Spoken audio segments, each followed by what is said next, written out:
யோவான் அதிகாரம் 1. வாக்கு மனிதராதல். தொடக்கத்தில் வாக்கு இருந்தது. அவ்வாக்கு கடவுளோடு இருந்தது.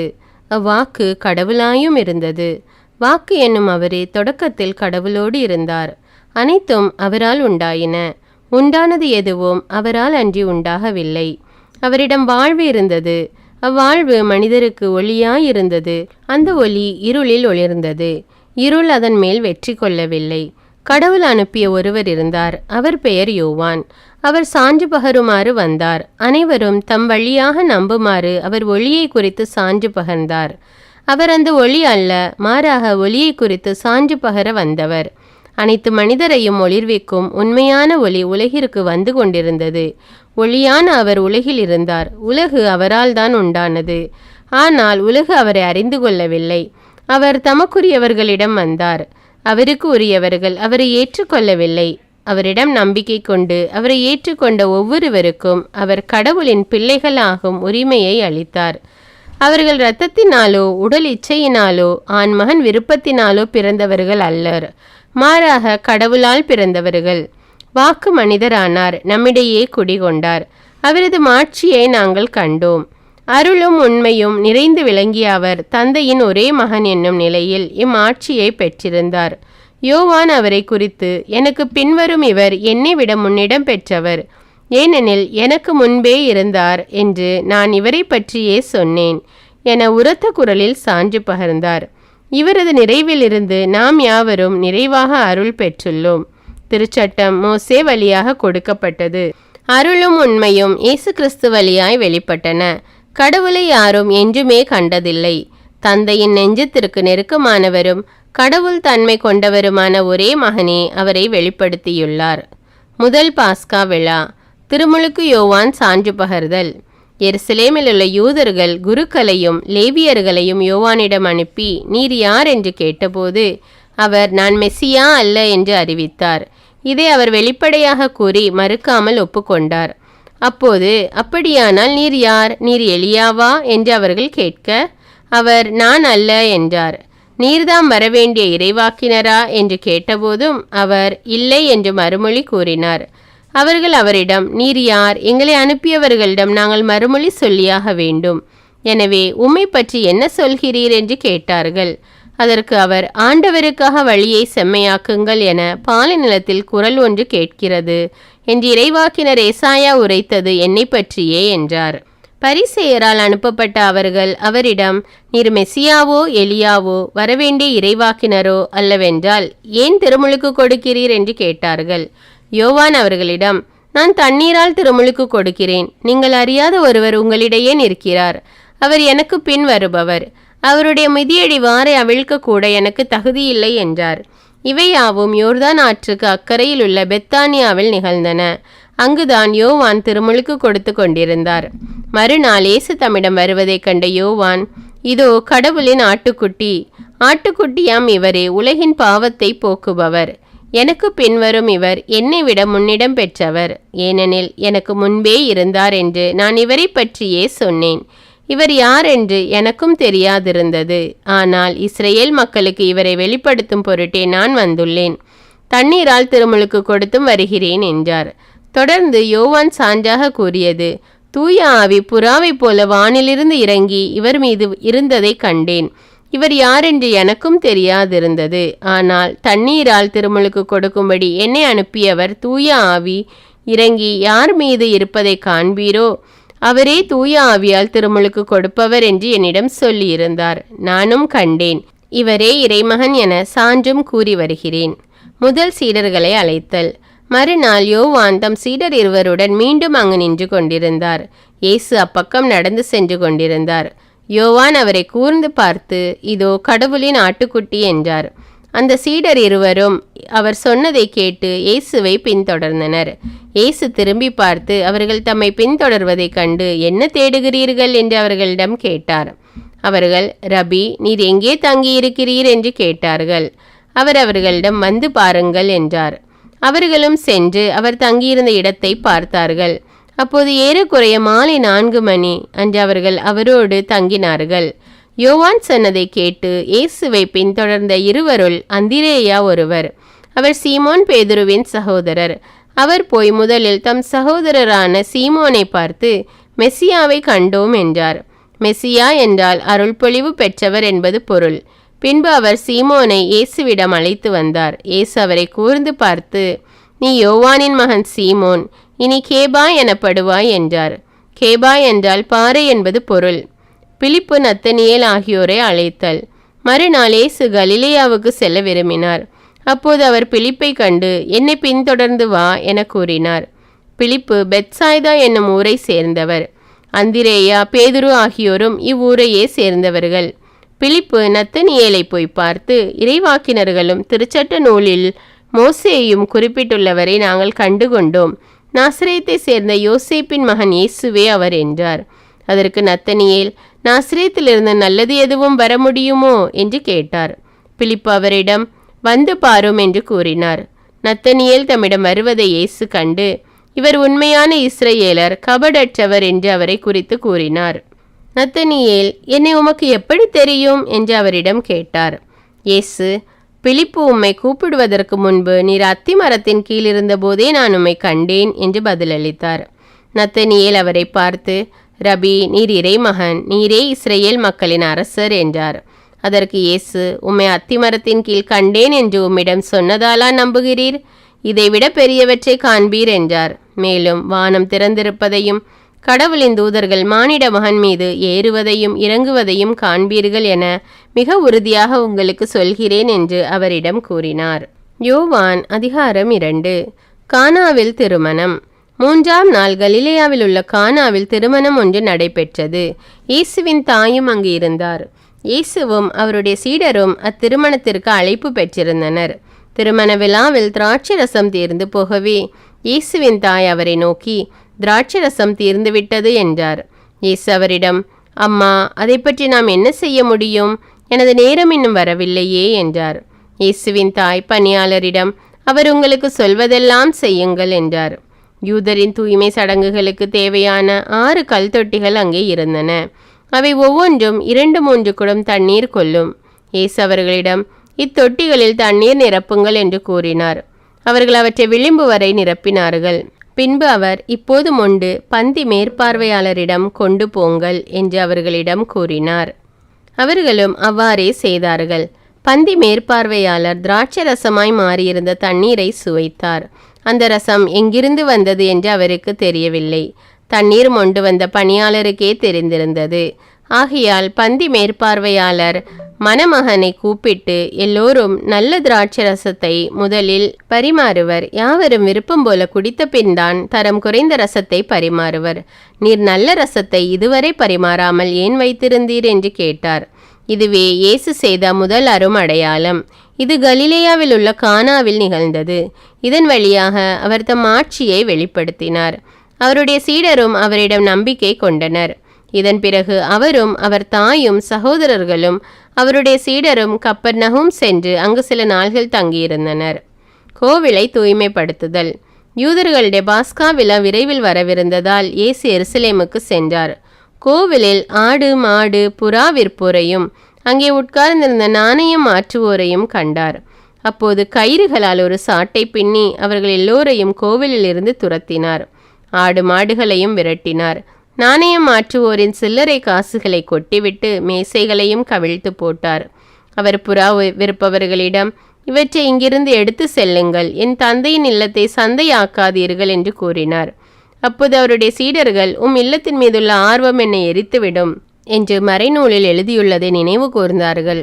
யூதர்கள் அவரை பார்த்து, இவற்றையெல்லாம் செய்ய உமக்கு உரிமை உண்டு என்பதற்கு நீர் காட்டும் அடையாளம் என்ன என்று கேட்டார்கள். இயேசு மறுமொழியாக அவர்களிடம், இக்கோவிலை இடித்து விடுங்கள், நான் 3 நாளில் இதை கட்டி எழுப்புவேன் என்றார்.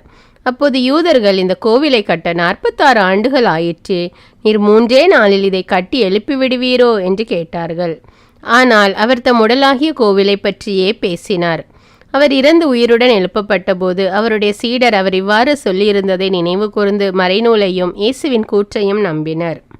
இயேசு அனைவரையும் அறிபவர். பாஸ்கா விழாவின் போது இயேசு எருசலேமில் இருந்த வேளையில் அவர் செய்த அரும் அடையாளங்களைக் கண்டு பலர் அவரது பெயரில் நம்பிக்கை வைத்தனர். ஆனால் இயேசு அவர்களை நம்பிவிடவில்லை. ஏனெனில் அவருக்கு அனைவரை பற்றியும் தெரியும். மனிதரை பற்றி அவருக்கு யாரும் எடுத்து சொல்ல தேவையில்லை, ஏனெனில் மனித உள்ளத்தில் இருப்பதை அவர் அறிந்திருந்தார். யோவான் அதிகாரம் 1. இயேசுவும் நிக்கதேமும். பரிசேயர் ஒருவர் இருந்தார். அவர் பெயர் நிக்கதேம். அவர் யூத தலைவர்களுள் ஒருவர்.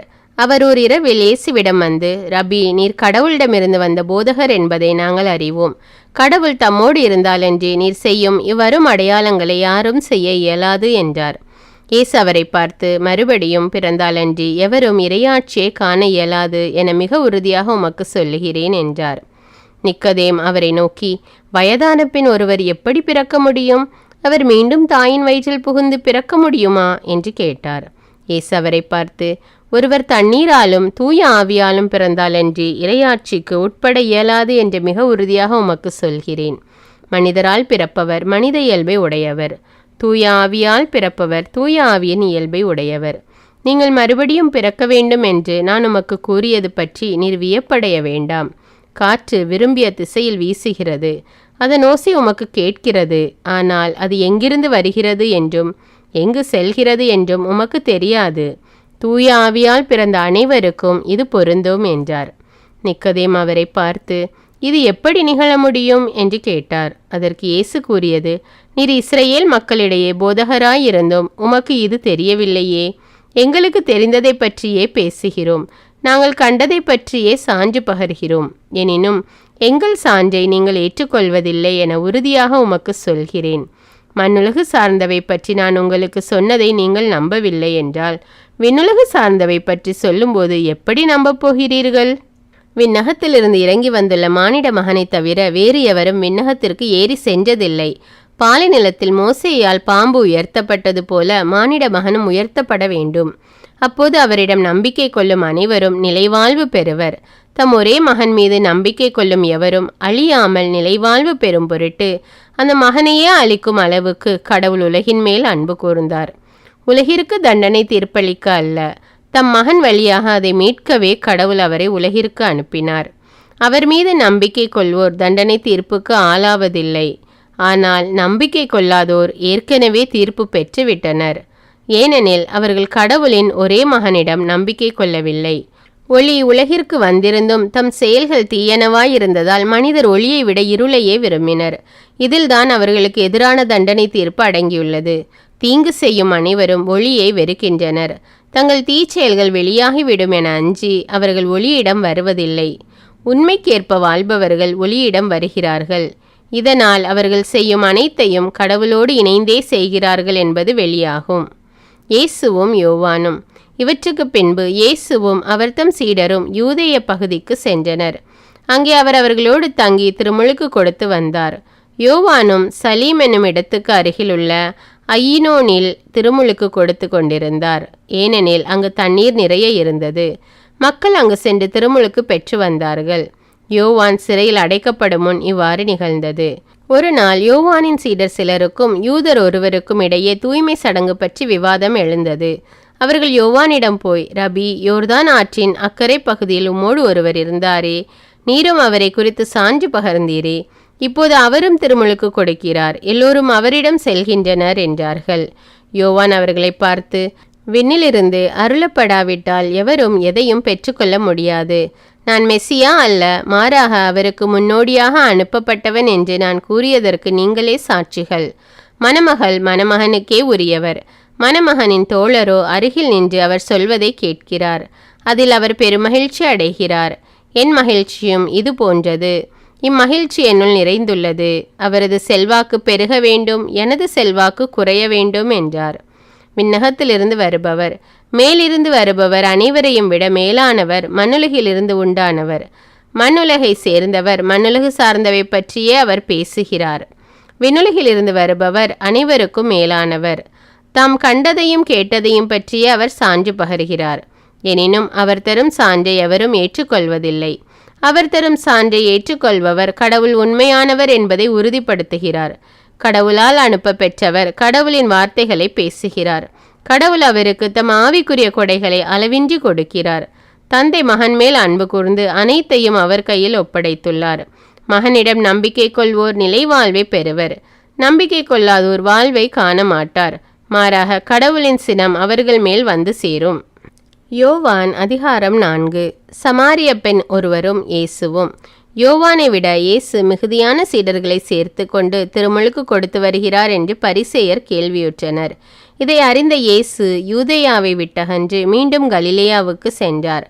ஆனால் உண்மையில் திருமுழுக்கு கொடுத்தவர் இயேசு அல்ல, அவருடைய சீடர்களே. கலிலேயாவுக்கு அவர் சமாரியா வழியாக செல்ல வேண்டியிருந்தது. அவர் சமாரியாவில் உள்ள சிக்கார் என்னும் ஊருக்கு வந்து சேர்ந்தார். யாக்கோபு தம் மகன் யோசேப்புக்கு கொடுத்த நிலத்துக்கு அருகே அந்த ஊர் இருந்தது. அவ்வூரில் யாக்கோபின் கிணறும் இருந்தது. பயணத்தால் களைப்புற்றிருந்த இயேசு கிணற்று ஓரமாய் அமர்ந்தார். அப்போது ஏறக்குறைய நண்பகல். அவருடைய சீடர் உணவு வாங்குவதற்காக நகருக்குள் சென்றிருந்தனர். சமாரிய பெண் ஒருவர் தண்ணீர் மொள்ள வந்தார். இயேசு அவரிடம், குடிக்க எனக்கு தண்ணீர் கொடும் என்று கேட்டார். அச்சமாரிய பெண் அவரிடம், நீர் யூதர், நானோ சமாரிய பெண், நீர் என்னிடம் குடிக்க தண்ணீர் கேட்பது எப்படி என்று கேட்டார். ஏனெனில் யூதர்கள் சமாரியரோடு பழகுவதில்லை. இயேசு அவரை பார்த்து, கடவுளுடைய கொடை எது என்பதையும் குடிக்க தண்ணீர் கொடும் என கேட்பவர் யார் என்பதையும் நீர் அறிந்திருந்தால் நீரே அவரிடம் கேட்டிருப்பீர், அவரும் உமக்கு வாழ்வு தரும் தண்ணீரை கொடுத்திருப்பார் என்றார். அவர் இயேசுவிடம், ஐயா, தண்ணீர் மொல்ல உம்மிடம் ஒன்றுமில்லை, கிணறும் ஆழமானது. அப்படி இருக்க வாழ்வு தரும் தண்ணீர் உமக்கு எங்கிருந்து கிடைக்கும்? எம் தந்தை யாக்கோபை விட நீர் பெரியவரோ?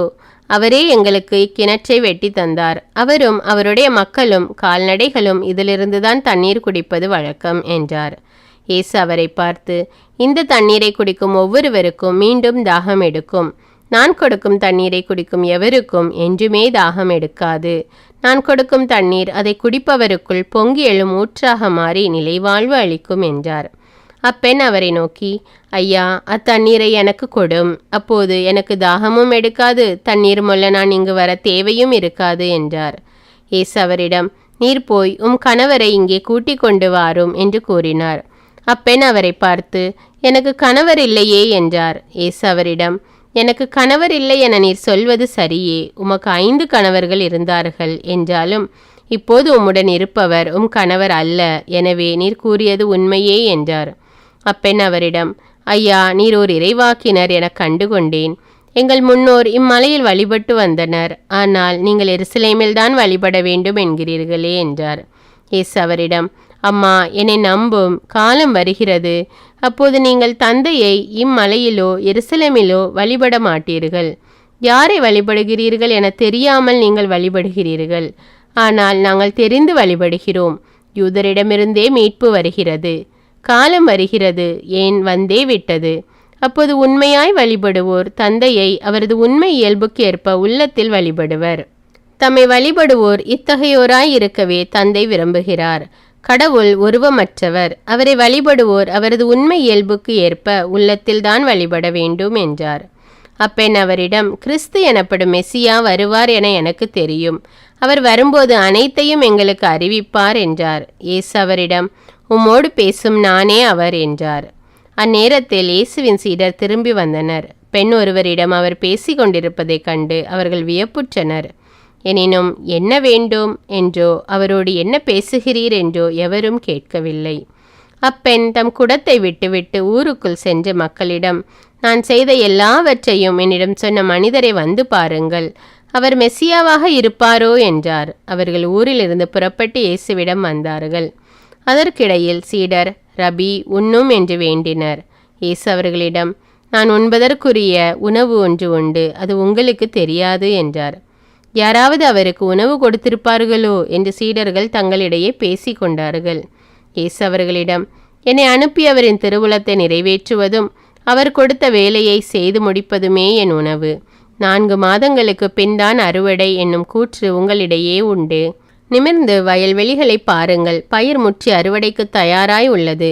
அறுப்பவர் கூலி பெறுகிறார். நிலைவாழ்வு பெறுவதற்காக மக்களை கூட்டி சேர்க்கிறார்.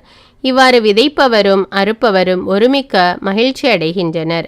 நீங்கள் உழைத்து பயிரிடாததை அறுவடை செய்ய நான் உங்களை அனுப்பினேன். மற்றவர்கள் உழைத்தார்கள், ஆனால் நீங்கள் அந்த உழைப்பின் பயனை அடைந்தீர்கள். இவ்வாறு விதைப்பவர் ஒருவர், அறுவடை செய்பவர் வேறு ஒருவர் என்னும் கூற்று உண்மையாயிற்று என்றார். நான் செய்தவை அனைத்தையும் என்னிடம் சொன்னார் என்று சான்று பகர்ந்த பெண்ணின் வார்த்தையை முன்னிட்டு அவ்வூரில் உள்ள சமாரியர் பலர் இயேசுவிடம் நம்பிக்கை கொண்டனர். சமாரியர் அவரிடம் வந்தபோது அவரை தங்களோடு தங்குமாறு கேட்டுக்கொண்டனர். அவரும் அங்கு 2 நாள் தங்கினார்.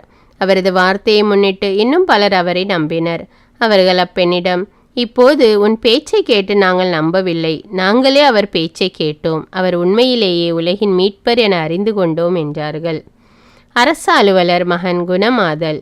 இந்த 2 நாட்களுக்கு பிறகு இயேசு அங்கிருந்து கலிலேயாவுக்கு சென்றார்.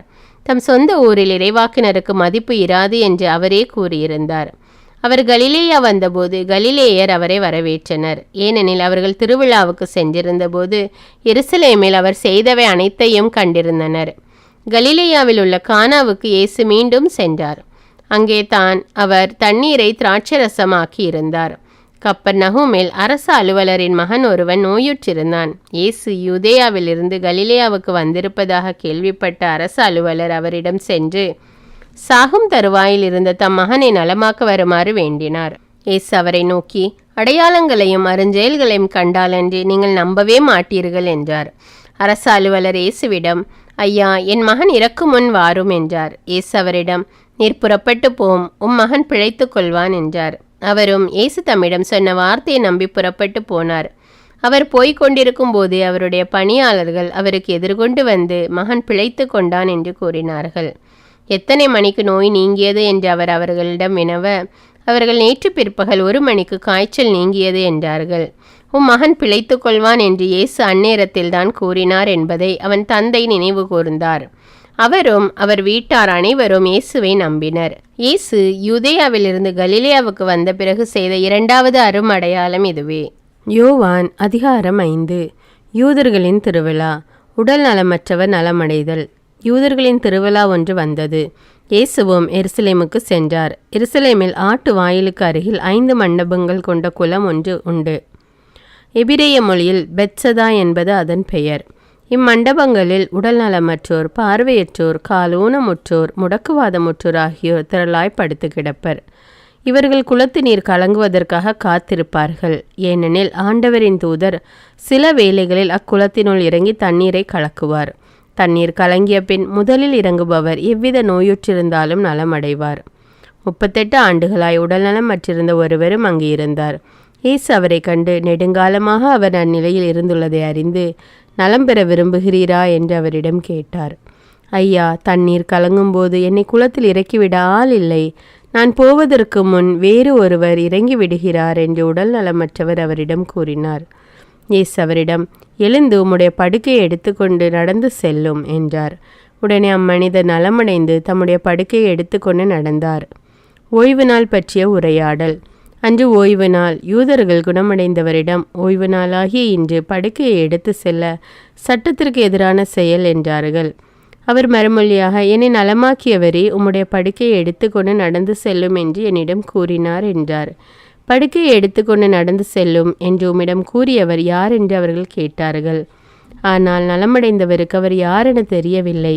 ஏனெனில் அவ்விடத்தில் மக்கள் கூட்டமாயிருந்ததால் இயேசு அங்கிருந்து நழுவி போய்விட்டார்.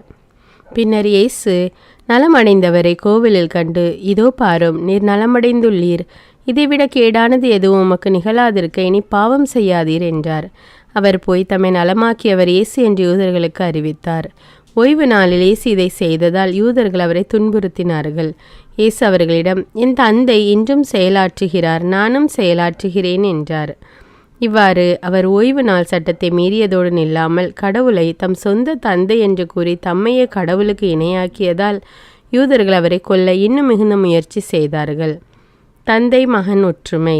இயேசு அவர்களை பார்த்து கூறியது, மகன் தாமாக எதையும் செய்ய இயலாது. தந்தையிடம் தாம் காணும் செயல்களையே செய்ய இயலும். தந்தை செய்பவற்றை மகனும் அவ்வாறே செய்கிறார் என நான் உறுதியாக உங்களுக்கு சொல்கிறேன். தந்தை மகன் மேல் அன்பு கொண்டு தாம் செய்யும் அனைத்தையும் அவருக்கு காட்டுகிறார். இவற்றை விட பெரிய செயல்களையும் அவருக்கு காட்டுவார். நீங்களும் வியப்புறுவீர்கள். தந்தை இறந்தோரை எழுப்பி அவர்களை வாழ வைப்பது போல மகனும் தாம் விரும்பியவர்களை வாழ வைக்கிறார்.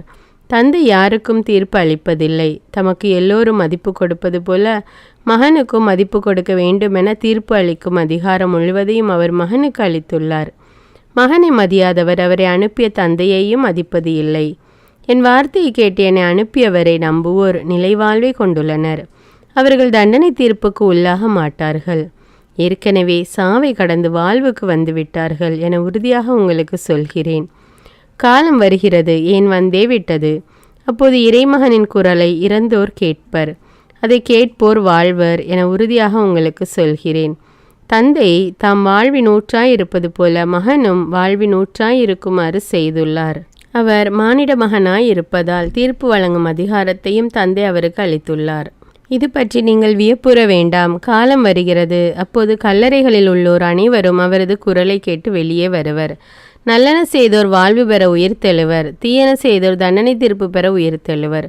நானாக எதுவும் செய்ய இயலாது, தந்தை சொற்படியே நான் தீர்ப்பிடுகிறேன்.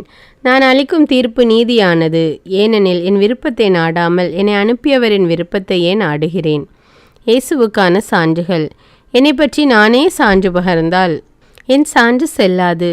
என்னை பற்றி சான்று பகர வேறு ஒருவர் இருக்கிறார். என்னை பற்றி அவர் கூறும் சான்று செல்லும் என எனக்கு தெரியும். யோவானிடம் ஆள் அனுப்பி நீங்கள் கேட்டபோது அவரும் உண்மைக்கு சான்று பகர்ந்தார்.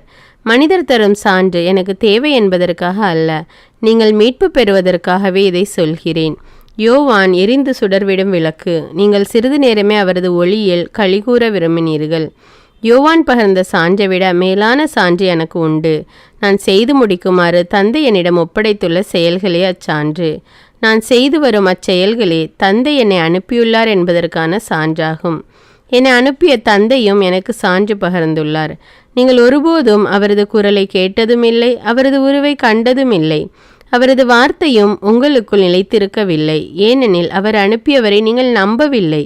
மறைநூல் வழியாக நிலைவாழ்வு கிடைக்கும் என எண்ணி அதனை துருவி துருவி ஆய்ந்து பார்க்கிறீர்களே, அம்மறைநூலும் எனக்கு சான்று பகர்கிறது. வாழ்வு பெறுமாறு என்னிடம் வர உங்களுக்கு விருப்பம் இல்லை. நம்பாதோர் மேல் குற்றச்சாட்டு. மனிதர் தரும் பெருமை எனக்கு தேவையில்லை. உங்களை எனக்கு தெரியும், உங்களிடம் இறையன்பு இல்லை. நான் என் தந்தையின் பெயரால் வந்துள்ளேன், ஆனால் என்னை நீங்கள் ஏற்றுக்கொள்ளவில்லை. வேறொருவர் தம் சொந்த பெயரால் வருவாரானால் அவரை நீங்கள் ஏற்றுக்கொள்வீர்கள். கடவுள் ஒருவரே அவர் தரும் பெருமையை நாடாது ஒருவர் மற்றவரிடமிருந்து பெருமை தேடிக்கொள்கிறீர்களே. உங்களால் எப்படி என்னை நம்ப இயலும்? தந்தையின் முன்னிலையில் உங்கள் மேல் குற்றம் சுமத்தப் போகிறவன் நான் என நினைக்காதீர்கள். உங்கள் சார்பாக நிற்பார் என நீங்கள் எதிர்பார்க்கும் மோசேயே உங்கள் மேல் குற்றம் சுமத்துவார். நீங்கள் மோசேயை நம்பியிருந்தால் என்னையும் நம்பியிருப்பீர்கள், ஏனெனில் அவர் என்னை பற்றி தான் எழுதினார். அவர் எழுதியவற்றை நீங்கள் நம்பவில்லை என்றால் நான் சொல்லுபவற்றை எவ்வாறு நம்பப் போகிறீர்கள்? யோவான் அதிகாரம் 6. 2ஆம் பாஸ்கா விழா. அப்பம் பகிர்ந்தளித்தல். இயேசு கலிலேய கடலை கடந்து மறுகரைக்கு சென்றார். அதற்கு திபேரிய கடல் என்றும் பெயருண்டு. உடல் நலமற்றோருக்கு அவர் செய்து வந்த அரும் அடையாளங்களைக் கண்டு மக்கள் பெருந்திரளாய் அவரை பின்தொடர்ந்தனர். இயேசு மலைமேல் ஏறி தம் சீடரோடு அமர்ந்தார். யூதருடைய பாஸ்கா விழா அண்மையில் நிகழவிருந்தது. இயேசு நிமிர்ந்து பார்த்து மக்கள் பெருந்திரளாய் அவரிடம் வருவதைக் கண்டு, இவர்கள் உண்பதற்கு நாம் எங்கிருந்து அப்பம் வாங்கலாம் என்று பிலிப்பிடம் கேட்டார். தாம் செய்யப்போவதை அறிந்திருந்தும் அவரை சோதிப்பதற்காகவே இக்கேள்வியை கேட்டார். பிலிப்பு மறுமொழியாக, 200 தெனாரியத்திற்கு அப்பம் வாங்கினாலும் ஆளுக்கு ஒரு சிறு துண்டும் கிடைக்காதே என்றார். அவருடைய சீடருள் ஒருவரும் சீமோன் பேதுருவின் சகோதரருமான அந்திரேயா, இங்கே சிறுவன் ஒருவன் இருக்கிறான், அவனிடம் 5 வார்கோதுமை அப்பங்களும் 2 மீன்களும் உள்ளன. ஆனால் இத்தனை பேருக்கு இவை எப்படி போதும் என்றார். இயேசு மக்களை அமர செய்யுங்கள் என்றார். அப்பகுதி முழுவதும் புல்தரையாய் இருந்தது. அமர்ந்திருந்த ஆண்களின் எண்ணிக்கை ஏறக்குறைய 5000. இயேசு அப்பங்களை எடுத்து கடவுளுக்கு நன்றி செலுத்தி அமர்ந்திருந்தோருக்கு கொடுத்தார். அவ்வாறே மீன்களையும் பகிர்ந்தளித்தார்.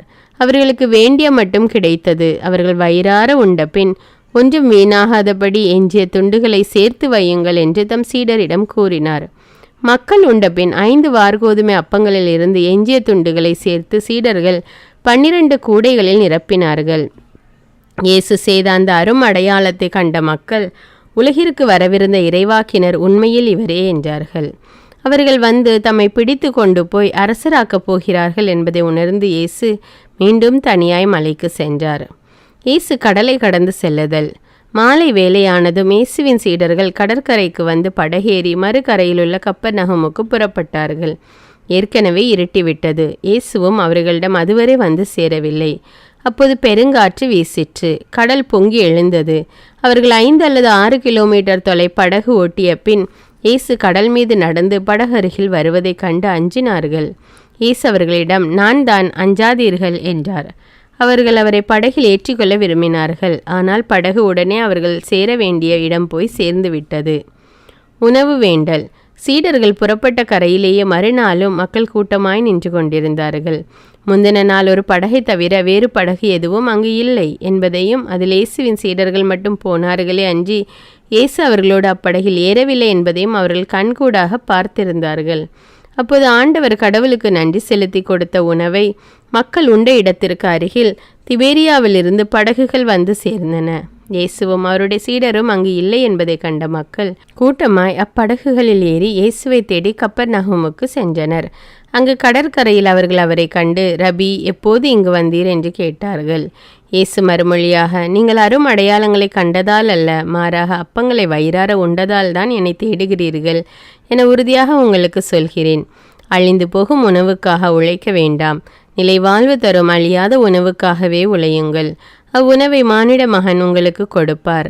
ஏனெனில் தந்தையாகிய கடவுள் அவருக்கே தம் அதிகாரத்தை அளித்துள்ளார் என்றார். அவர்கள் அவரை நோக்கி, எங்கள் செயல்கள் கடவுளுக்கு ஏற்றவையாக இருப்பதற்கு நாங்கள் என்ன செய்ய வேண்டும் என்று கேட்டார்கள். இயேசு அவர்களை பார்த்து, கடவுள் அனுப்பியவரை நம்புவதே கடவுளுக்கு ஏற்ற செயல் என்றார். அவர்கள், நாங்கள் கண்டு உம்மை நம்பும் வகையில் நீர் என்ன அரும் அடையாளம் காட்டுகிறீர்? அதற்காக என்ன அரும் செயல் செய்கிறீர்? எங்கள் முன்னோர் பாலை நிலத்தில் மன்னாவை உண்டனரே, அவர்கள் உண்பதற்கு வானிலிருந்து உணவு அருளினார் என்று மறைநூலிலும் எழுதப்பட்டுள்ளதல்லவா என்றனர். இயேசு அவர்களிடம், உறுதியாக உங்களுக்கு சொல்கிறேன், வானிலிருந்து உங்களுக்கு உணவு அருளியவர் மோசே அல்ல, வானிலிருந்து உங்களுக்கு உண்மையான உணவு அருள்பவர் என் தந்தையே. கடவுள் தரும் உணவு வானிலிருந்து இறங்கி வந்து உலகுக்கு வாழ்வு அளிக்கிறது என்றார். வாழ்வு தரும் உணவு. அவர்கள், ஐயா, இவ்வுணவை எங்களுக்கு எப்போதும் தாரும் என்று கேட்டுக்கொண்டார்கள். இயேசு அவர்களிடம், வாழ்வு தரும் உணவு நானே, என்னிடம் வருபவருக்கு பசியே இராது, என்னிடம் நம்பிக்கை கொண்டிருப்பவருக்கு என்றுமே தாகம் இராது. ஆனால் நான் உங்களுக்கு சொன்னவாறே நீங்கள் என்னை கண்டிருந்தும் நம்பவில்லை. தந்தை என்னிடம் ஒப்படைக்கும் அனைவரும் வந்து சேருவர். என்னிடம் வருபவரை நான் புறம்பே தள்ளிவிட மாட்டேன். ஏனெனில் என் சொந்த விருப்பத்தை நிறைவேற்ற அல்ல, என்னை அனுப்பியவரின் விருப்பத்தை நிறைவேற்றவே நான் விண்ணகத்திலிருந்து இறங்கி வந்தேன். அவர் என்னிடம் ஒப்படைக்கும் எவரையும் நான் அழிய விடாமல் இறுதி நாளில் அனைவரையும் உயிர்த்தெழ செய்ய வேண்டும். இதுவே என்னை அனுப்பியவரின் திருவுளம். மகனை கண்டு அவரிடம் நம்பிக்கை கொள்ளும் அனைவரும் நிலைவாழ்வு பெற வேண்டும் என்பதே என் தந்தையின் திருவுளம். நானும் இறுதி நாளில் அவர்களை உயிர்த்தெழ செய்வேன் என்று கூறினார். விண்ணகத்திலிருந்து இறங்கி வந்த உணவு நானே என்று இயேசு கூறியதால் யூதர்கள் அவருக்கு எதிராக முணுமுணுத்தார்கள். இவர் யோசேப்பின் மகனாகிய இயேசு அல்லவா? இவருடைய தாயும் தந்தையும் நமக்கு தெரியாதவர்களா?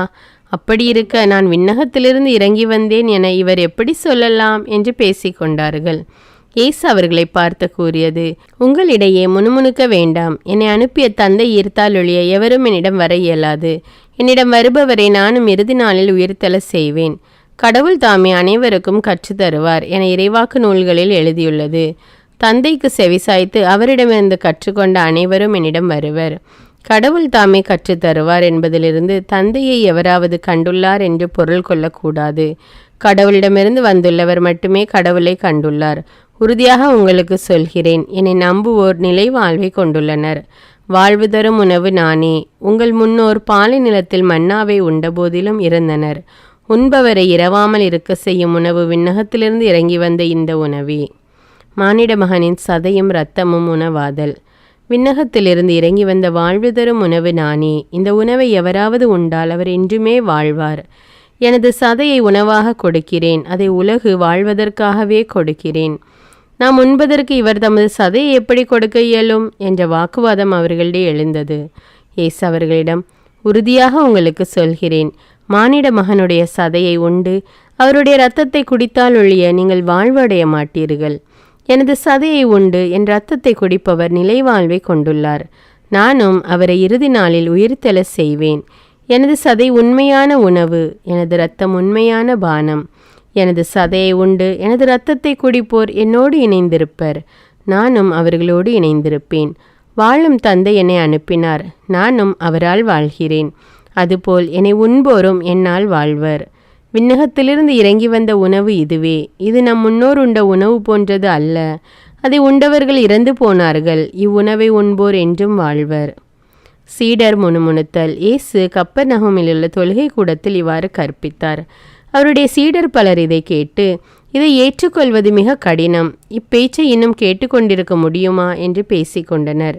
இது பற்றி தம் சீடர் முணுமுணுப்பதை இயேசு உணர்ந்து அவர்களிடம், நீங்கள் நம்புவதற்கு இது தடையாய் இருக்கிறதா? அப்படியானால் மானிட மகன் தாம் முன்பு இருந்த இடத்திற்கு ஏறி செல்வதை நீங்கள் கண்டால் அது உங்களுக்கு எப்படி இருக்கும்? வாழ்வு தருவது தூய ஆவியே. ஊன் இயல்பு ஒன்றுக்கும் உதவாது. நான் கூறிய வார்த்தைகள் வாழ்வு தரும் ஆவியை கொண்டிருக்கின்றன. அப்படியிருந்தும் உங்களுள் சிலர் என்னை நம்பவில்லை என்றார். நம்பாதோர் யார் யார் என்பதும் தம்மை காட்டி கொடுக்கவிருப்பவன் யார் என்பதும் இயேசுவுக்கு தொடக்கத்திலிருந்தே தெரிந்திருந்தது. மேலும் அவர், இதன் காரணமாகத்தான் என் தந்தை அருள் கூர்ந்தால் அன்றி யாரும் என்னிடம் வர இயலாது என்று உங்களுக்கு கூறினேன் என்றார். பேதுருவின் அறிக்கை. அன்று இயேசுவின் சீடருள் பலர் அவரை விட்டு விலகினர். அன்று முதல் அவர்கள் அவரோடு சேர்ந்து செல்லவில்லை. இயேசு 12 சீடரிடம், நீங்களும் போய்விட நினைக்கிறீர்களா என்று கேட்டார். சீமோன் பேதுரு மறுமொழியாக, ஆண்டவரே, நாங்கள் யாரிடம் போவோம்? நிலை வாழ்வு அளிக்கும் வார்த்தைகள் உம்மிடம்தானே உள்ளன. நீரே கடவுளுக்கு அர்ப்பணமானவர் என்பதை நாங்கள் அறிந்து கொண்டோம், அதை நம்புகிறோம் என்றார். இயேசு அவர்களை பார்த்து, 12 உங்களை நான் தேர்ந்து கொண்டேன் அல்லவா? ஆயினும் உங்களுள் ஒருவன் அழகையாயிருக்கிறான் என்றார். அவர் சீமோன் இஸ்காரியோத்தின் மகனாகிய யூதாசை பற்றியே இப்படி சொன்னார். ஏனெனில் 12 ஒருவனாகி அவன் அவரை காட்டி கொடுக்கவிருந்தான். யோவான் அதிகாரம் 7. கூடார விழா. இயேசு திருவிழாவுக்கு செல்லுதல். இயேசு கலிலேயாவில் நடமாடி வந்தார். யூதர்கள் அவரை கொல்ல வழி தேடி கொண்டிருந்ததால் அவர் யூதேயாவில் நடமாட விரும்பவில்லை. யூதர்களின் கூடார விழா அண்மையில் நிகழவிருந்தது. இயேசுவின் சகோதரர்கள் அவரை நோக்கி, நீர் இவ்விடத்தை விட்டு யூதேயா செல்லும், அப்போதும் சீடர்கள் நீர் புரியும் செயல்களை காண முடியும். ஏனெனில் பொது வாழ்வில் ஈடுபட விரும்பும் எவரும் மறைவாக செயல் புரிவதில்லை. நீர் இவற்றையெல்லாம் செய்வதால் உலகுக்கு உம்மை வெளிப்படுத்தலாமே என்றனர். ஏனெனில் அவருடைய சகோதரர்கள் கூட அவரிடம் நம்பிக்கை கொள்ளவில்லை. இயேசு அவர்களிடம், எனக்கு ஏற்ற நேரம் இன்னும் வரவில்லை, உங்களுக்கு எந்த நேரமும் ஏற்ற நேரம்தான். உலகு உங்களை வெறுக்க இயலாது, ஆனால் என்னை வெறுக்கிறது. ஏனெனில் உலகின் செயல்கள் தீயவை என்பதை நான் எடுத்து காட்டி வருகிறேன். நீங்கள் திருவிழாவுக்கு போங்கள், நான் வரவில்லை. ஏனெனில் எனக்கு ஏற்ற நேரம் இன்னும் வரவில்லை என்றார். அவ்வாறு சொன்ன அவர் கலிலேயாவிலேயே தங்கிவிட்டார். தம் சகோதரர்கள் திருவிழாவிற்கு போன பின் இயேசுவும் சென்றார். ஆனால் அவர் வெளிப்படையாக அன்றி மறைவாக சென்றார். திருவிழாவின் போது அவர் எங்கே என்று யூதர்கள் இயேசுவை தேடினார்கள். மக்கள் கூடியிருந்த இடங்களிலெல்லாம் இயேசுவை பற்றி காதோடு காதாய் பலவாறு பேசிக்கொண்டனர். சிலர் அவர் நல்லவர் என்றனர். வேறு சிலர் இல்லை, அவர் மக்கள் கூட்டத்தை ஏமாற்றுகிறார் என்றனர். ஆனால் யூதர்களுக்கு அஞ்சியதால் எவரும் அவரை பற்றி வெளிப்படையாக பேசவில்லை. பாதி திருவிழா நேரத்தில் இயேசு கோவிலுக்கு சென்று கற்பிக்க தொடங்கினார். படிப்பற்ற இவருக்கு இத்தனை அறிவு எப்படி வந்தது என்று யூதர்கள் வியப்புற்றார்கள். இயேசு மறுமொழியாக, நான் கொடுக்கும் போதனை என்னுடையது அல்ல, அது என்னை அனுப்பியவருடையது. அவருடைய திருவுளத்தின்படி நடக்க விரும்புவோர் இப்போதனை கடவுளிடமிருந்து வருகிறதா அல்லது அதனை நானாக கொடுக்கிறேனா என்பதை அறிந்து கொள்வர். தாமாக பேசுபவர் தமக்கே பெருமை தேடிக்கொள்கிறார். தம்மை அனுப்பியவருடைய பெருமையை தேடுபவர் உண்மையுள்ளவர், அவரிடத்தில் பொய்மை இல்லை. மோசே உங்களுக்கு திருச்சட்டத்தை கொடுத்தார் அல்லவா? எனினும் உங்களுள் யாரும் அச்சட்டத்தை கடைபிடிப்பதில்லை. இப்போது என்னையும் கொல்ல பார்க்கிறீர்களே என்றார். மக்கள் மறுமொழியாக, யார் உன்னை கொல்ல பார்க்கிறார்? உனக்கு பேய் பிடித்திருக்கிறது என்றனர். இயேசு அவர்களை பார்த்து, ஓய்வு நாளில் நான் செய்த ஒரே ஒரு செயலை பற்றி நீங்கள் அனைவரும் வியப்புறுகிறீர்கள். மோசே கொடுத்த விருத்த சேதன சட்டப்படி நீங்களே ஓய்வு நாளில் விருத்த சேதனம் செய்கிறீர்கள். உண்மையில் விருத்த சேதனம் மோசேயிடமிருந்து வந்தது அல்ல, அது நம் மூதாதையர் காலத்திலிருந்தே உள்ளது. ஒருவர் ஓய்வு நாளில் விருத்த சேதனம் செய்தாலும் ஓய்வு நாள் சட்டம் மீறப்படுவதில்லையானால் அதே ஓய்வு நாளில் நான் முழு மனிதனையும் நலமாக்கியதற்காக நீங்கள் சினம் கொள்வதேன்? வெளித்தோற்றத்தின்படி தீர்ப்பளியாதீர்கள், நீதியோடு தீர்ப்பளியுங்கள் என்றார். இயேசுதான் மெசியாவா? எருசலேம் நகரத்தவர் சிலர் இவரைத்தானே கொல்ல தேடுகிறார்கள். இதோ இங்கே இவர் வெளிப்படையாய் பேசி கொண்டிருக்கிறாரே, யாரும் இவரிடம் எதுவும் சொல்லவில்லையே. ஒருவேளை இவரே மெசியா என்று தலைவர்கள் உண்மையாகவே உணர்ந்து கொண்டார்களோ? ஆனால் மெசியா எங்கிருந்து வருவார் என்பது யாருக்கு தெரியாமல் அல்லவா இருக்கும்? அவர் எங்கிருந்து வருகிறார் என்பது நமக்கு தெரியுமே என்று பேசிக்கொண்டனர். ஆகவே கோவிலில் கற்பித்து கொண்டிருந்தபோது இயேசு உரத்த குரலில், நான் யார், நான் எங்கிருந்து வந்தேன் என்பவை உங்களுக்கு தெரியும். ஆயினும் நானாக வரவில்லை, என்னை அனுப்பியவர் உண்மையானவர். அவரை உங்களுக்கு தெரியாது, எனக்கு அவரை தெரியும். நான் அவரிடமிருந்து வருகிறேன், என்னை அனுப்பியவரும் அவரே என்றார். இதை கேட்ட அவர்கள் இயேசுவை பிடிக்க முயன்றார்கள். எனினும் அவருடைய நேரம் இன்னும் வராததால் யாரும் அவரை தொடவில்லை. கூட்டத்தில் இருந்த பலர் இயேசுவிடம் நம்பிக்கை கொண்டனர். அவர்கள் மெஸ்ஸியா வரும்போது இவர் செய்வதை விடவா மிகுதியான அருமடையாளங்களை செய்யப் போகிறார் என்று பேசிக்கொண்டார்கள். இயேசுவை பிடிக்க ஆள் அனுப்புதல். இயேசுவை பற்றி மக்கள் இவ்வாறெல்லாம் காதோடு காதாய் பேசுவதை பரிசேயர் கேள்விப்பட்டனர். எனவே அவர்களும் தலைமை குருக்களும் அவரை பிடித்து வரும்படி காவலர்களை அனுப்பினார்கள். எனவே இயேசு, இன்னும் சிறிது காலமே உங்களோடு இருப்பேன், பின்னர் என்னை அனுப்பியவரிடம் செல்வேன். நீங்கள் என்னை தேடுவீர்கள், ஆனால் காண மாட்டீர்கள். நான் இருக்கும் இடத்திற்கு உங்களால் வரவும் இயலாது என்றார். இதை கேட்ட யூதர்கள், நாம் காண முடியாதவாறு இவர் எங்கே செல்லப் போகிறார்? ஒருவேளை கிரேக்கரிடையே சிதறி வாழ்வோரிடம் சென்று கிரேக்கருக்கு கற்றுக் கொடுக்கப் போகிறாரா? நீங்கள் என்னை தேடுவீர்கள், ஆனால் காண மாட்டீர்கள். நான் இருக்கும் இடத்திற்கு உங்களால் வரவும் இயலாது என்றாரே, இதன் பொருள் என்ன என்று தங்களிடையே பேசிக்கொண்டார்கள். ஆவியாரே வாழ்வு தரும் தண்ணீர். திருவிழாவின் இறுதியான பெருநாளில் இயேசு எழுந்து நின்று உரத்த குரலில், யாரேனும் தாகமாயிருந்தால் என்னிடம் வரட்டும், என்னிடம் நம்பிக்கை கொள்வோர் பருகட்டும். மறைநூல் கூறுவது போல் அவருடைய உள்ளத்திலிருந்து வாழ்வு தரும் தண்ணீர் ஆறாய் பெருக்கெடுத்து ஓடும் என்றார். தம்மிடம் நம்பிக்கை கொண்டிருப்போர் பெறப்போகும் தூய ஆவியை குறித்து அவர் இவ்வாறு சொன்னார். தூய ஆவி இன்னும் அருளப்படவில்லை, ஏனெனில் இயேசு மாட்சிப்படுத்தப்படவில்லை. இயேசுவை முன்னிட்டு மக்களிடையே பிளவு ஏற்படுதல். கூட்டத்தில் சிலர் இவ்வார்த்தைகளை கேட்டு, வரவேண்டிய இறைவாக்கினர் உண்மையில் இவரே என்றனர். வேறு சிலர், மெஸ்ஸியா இவரே என்றனர். மற்றும் சிலர், கலிலேயாவிலிருந்தா மெஸ்ஸியா வருவார்? தாவிதின் மரபிலிருந்தும் அவர் குடியிருந்த பெத்லஹேம் ஊரிலிருந்தும் மெஸ்ஸியா வருவார் என்றல்லவா மறைநூல் கூறுகிறது என்றனர். இப்படி அவரை குறித்து மக்களிடையே பிளவு ஏற்பட்டது. சிலர் அவரை பிடிக்க விரும்பினர், ஆனால் யாரும் அவரை தொடவில்லை. தலைவர்கள் நம்பாமை. தலைமை குருக்களும் பரிசேயர்களும் அனுப்பியிருந்த காவலர்கள் அவர்களிடம் திரும்பி வந்தார்கள். அவர்கள் காவலர்களிடம், ஏன் அவனை பிடித்து கொண்டு வரவில்லை என்று கேட்டார்கள். காவலர் மறுமொழியாக, அவரை போல எவரும் என்றுமே பேசியதில்லை என்றனர். பரிசேயர் அவர்களை பார்த்து, நீங்களும் ஏமாந்து போனீர்களோ? தலைவர்களிலாவது பரிசேயர்களிலாவது அவனை நம்புவோர் யாராவது உண்டா?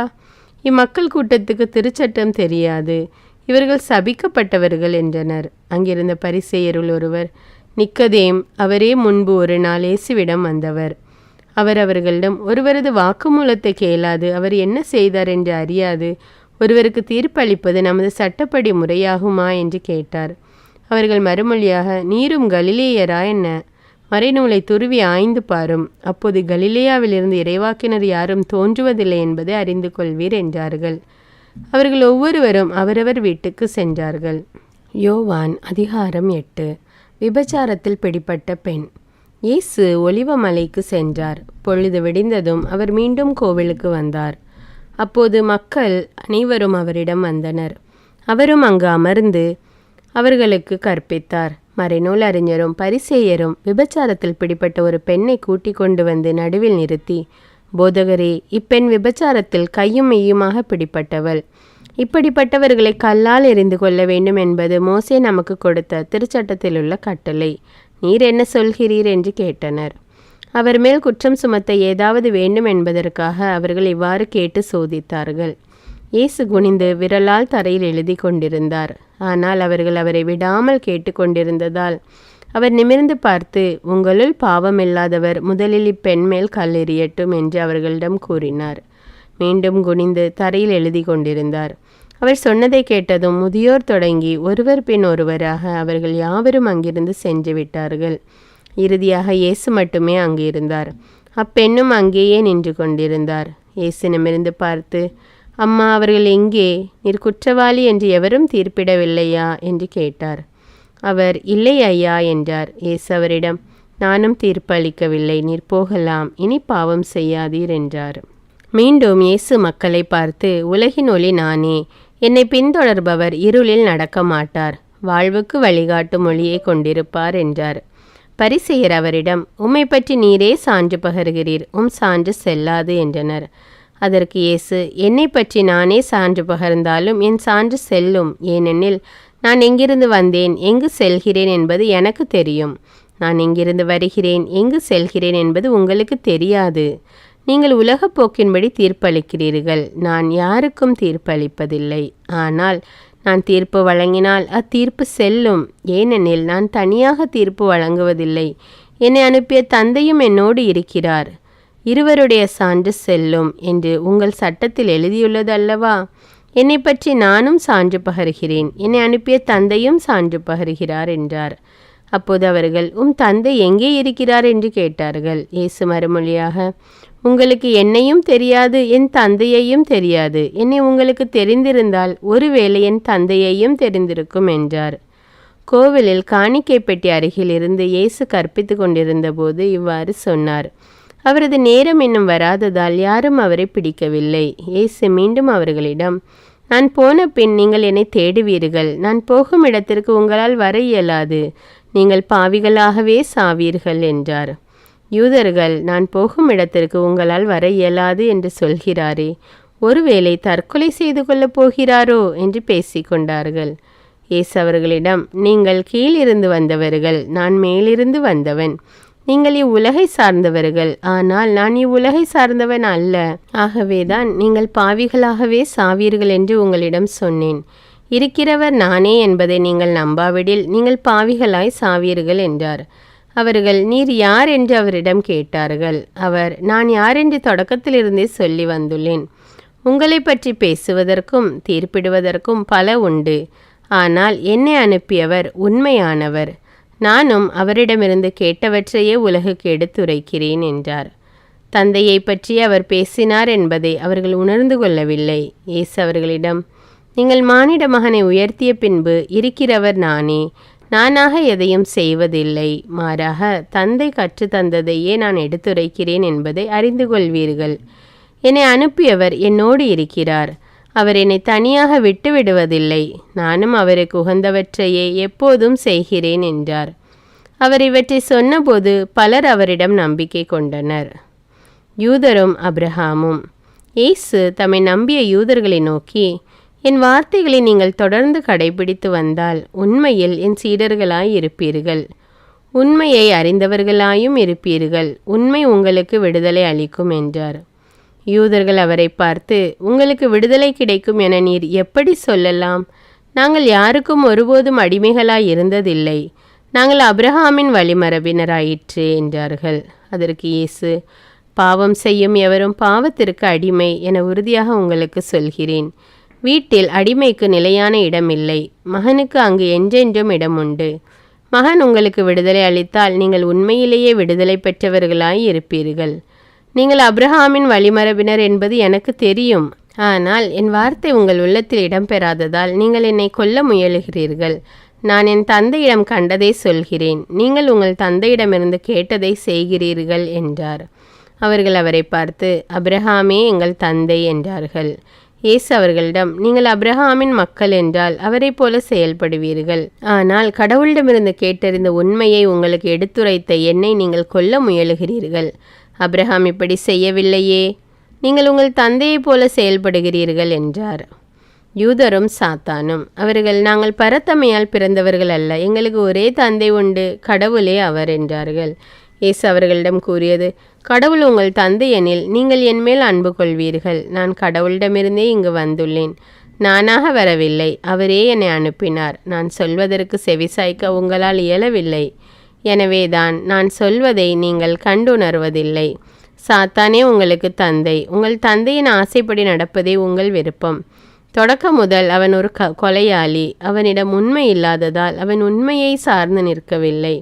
அவன் பொய் பேசும்போதும் அது அவனுக்கு இயல்பாக இருக்கிறது. ஏனெனில் அவன் பொய்யன், பொய்மையின் பிறப்பிடம். நான் உண்மையை கூறுவதால் நீங்கள் என்னை நம்புவதில்லை. என்னிடம் பாவம் உண்டு என்று உங்களுள் யாராவது என்மேல் குற்றம் சுமத்த முடியுமா? நான் உங்களிடம் உண்மையை கூறியும் நீங்கள் ஏன் என்னை நம்புவதில்லை? கடவுளை சார்ந்தவர் கடவுளின் சொல்லுக்கு செவி சாய்க்கிறார். நீங்கள் கடவுளை சார்ந்தவர்கள் அல்ல, ஆதலால் அவர் சொல்லுக்கு செவி சாய்ப்பதில்லை. இயேசுவும் அப்ரஹாமும். யூதர்கள் இயேசுவை பார்த்து, நீ சமாரியன், பேய் பிடித்தவன் என நாங்கள் சொல்வது சரிதானே என்றார்கள். அதற்கு இயேசு, நான் பேய் பிடித்தவன் அல்ல, என் தந்தைக்கு மதிப்பளிப்பவன். ஆனால் நீங்கள் என்னை அவமதிக்கிறீர்கள். நான் எனக்கு பெருமை தேடுவதில்லை, அதை எனக்கு தேடித்தருபவர் ஒருவர் இருக்கிறார். அவரே தீர்ப்பளிப்பவர். என் வார்த்தையை கடைபிடிப்போர் என்றுமே சாக மாட்டார்கள் என உறுதியாக உங்களுக்கு சொல்கிறேன் என்றார். யூதர்கள் அவரிடம், நீ பேய் பிடித்தவன்தான் என்பது இப்போது தெரிந்துவிட்டது. அப்ரஹாம் இறந்தார், இறைவாக்கினர்களும் இறந்தார்கள். ஆனால் என் வார்த்தையை கடைபிடிப்போர் என்றுமே சாக மாட்டார் என்கிறாயே. எங்கள் தந்தை அப்ரஹாமை விட நீ பெரியவனோ? அப்ரஹாம் இறந்தார், இறைவாக்கினரும் இறந்தனர்.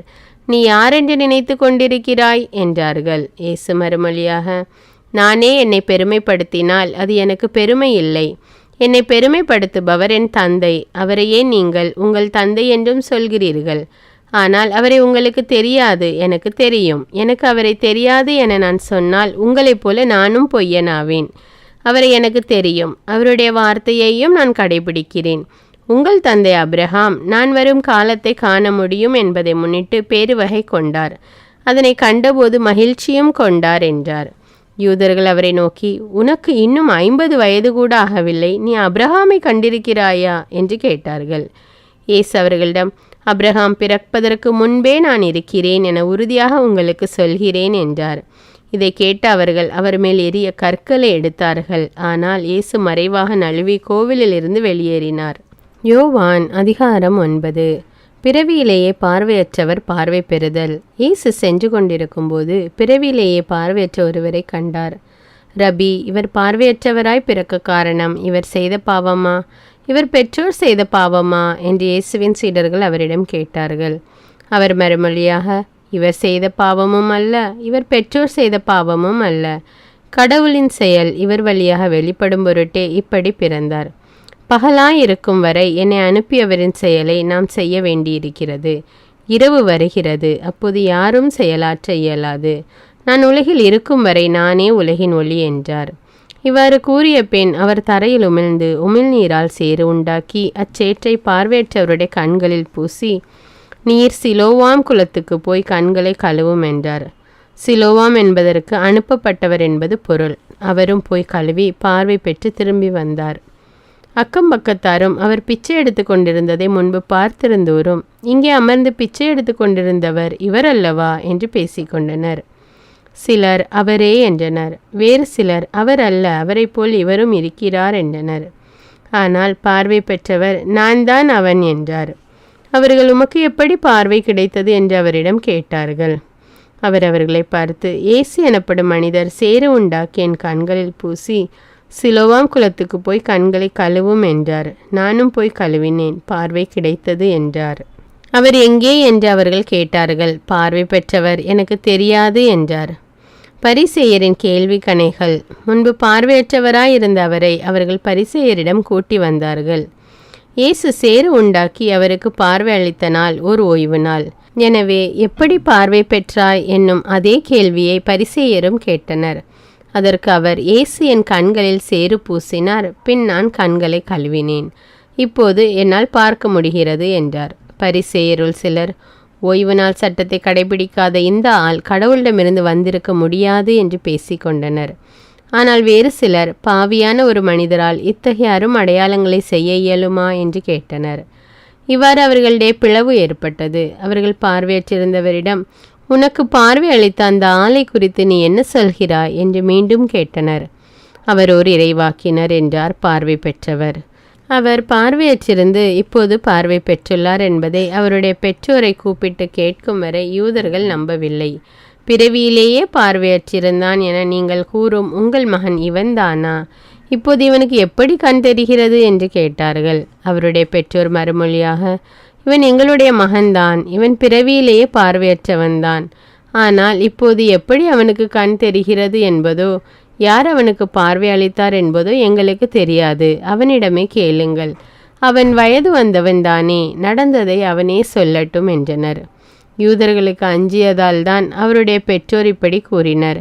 ஏனெனில் இயேசுவை மெசியாவாக ஏற்றுக்கொள்ளும் எவரையும் தொழுகை கூடத்திலிருந்து விலக்கிவிட வேண்டும் என்று யூதர்கள் ஏற்கனவே தங்களுடைய உடன்பாடு செய்திருந்தார்கள்.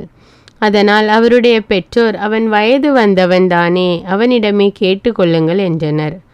பார்வையற்றிருந்தவரை யூதர்கள் 2ஆம் முறையாக கூப்பிட்டு அவரிடம், உண்மையை சொல்லி கடவுளை மாட்சிப்படுத்து, இம்மனிதன் ஒரு பாவி என்பது எங்களுக்கு தெரியும் என்றனர். பார்வை பெற்றவர் மறுமொழியாக, அவர் பாவியா இல்லையா என்பது எனக்கு தெரியாது, ஒன்று மட்டும் எனக்கு தெரியும், நான் பார்வையற்றவனாய் இருந்தேன், இப்போது பார்வை பெற்றுள்ளேன் என்றார். அவர்கள் அவரிடம், அவன் உனக்கு என்ன செய்தான், எப்படி பார்வை அளித்தான் என்று கேட்டார்கள். அவர் மறுமொழியாக, ஏற்கனவே நான் உங்களிடம் சொன்னேன், அப்போது நீங்கள் கேட்கவில்லை, இப்போது மீண்டும் ஏன் கேட்க விரும்புகிறீர்கள்? ஒருவேளை நீங்களும் அவருடைய சீடர்களாக விரும்புகிறீர்களோ என்று கேட்டார்.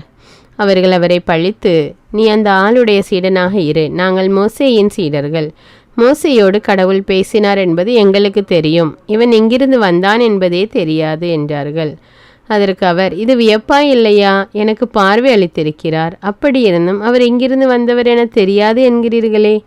பாவிகளுக்கு கடவுள் செவிசாய்ப்பதில்லை, இறைப்பற்றுடையவராய் கடவுளின் திருவுளப்படி நடப்பவருக்கே அவர் செவிசாய்க்கிறார் என்பது நமக்கு தெரியும்.